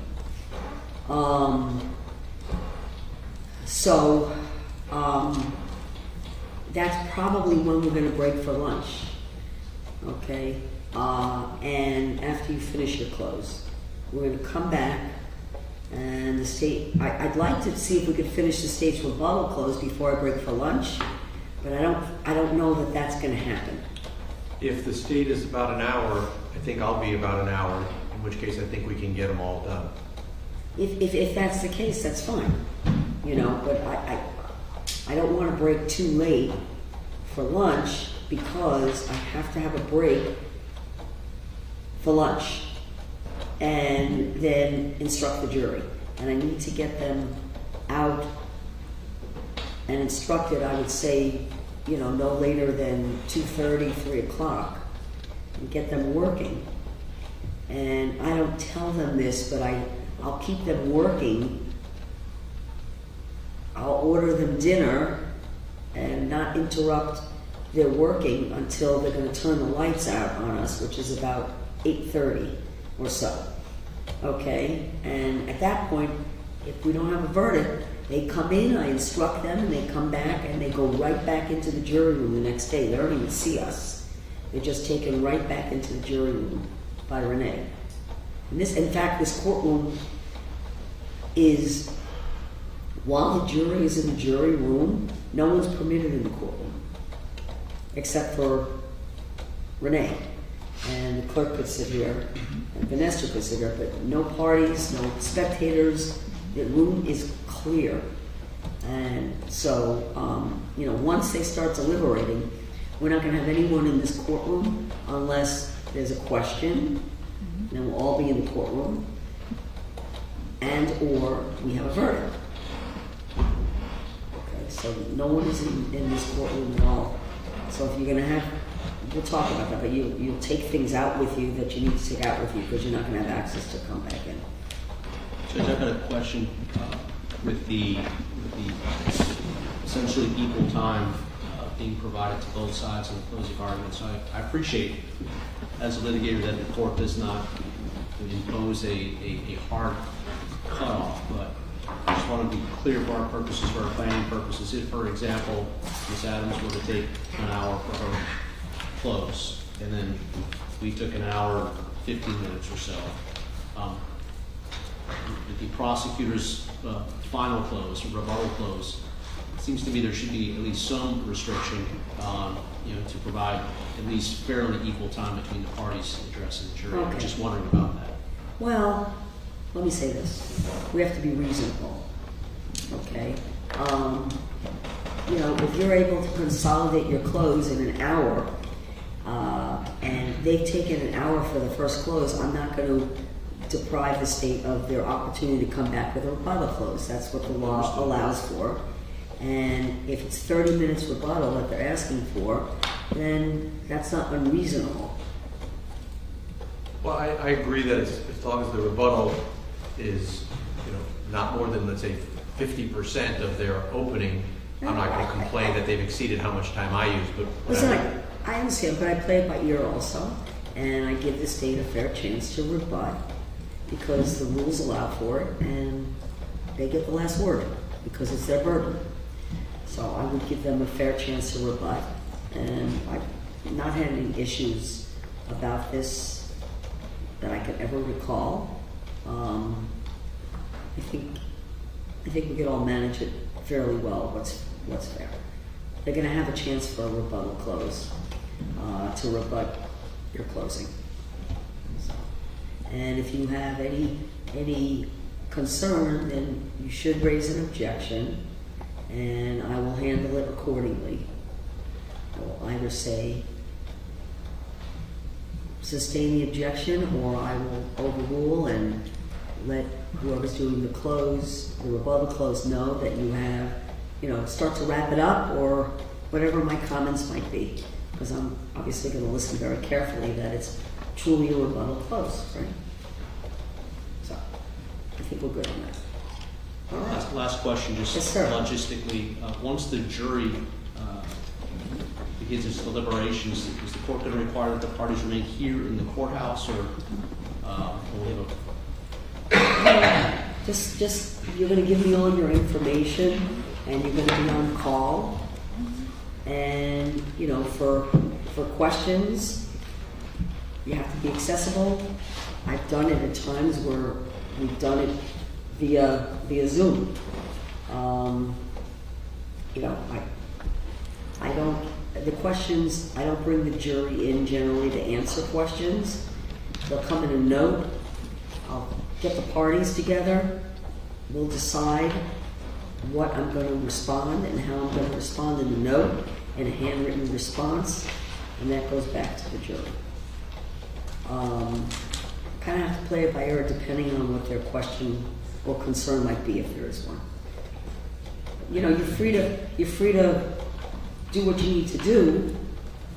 Just you want to be within a reasonable time to be able to access either the courthouse or Zoom to answer questions. Thank you, Josh. Okay. You all have a good couple of days, and I'm sure we'll be in communication. See you 9:30. Thank you. Thank you. Thank you, Your Honor. I truly hope you have a nice weekend. Okay, you too. Thank you. Thank you.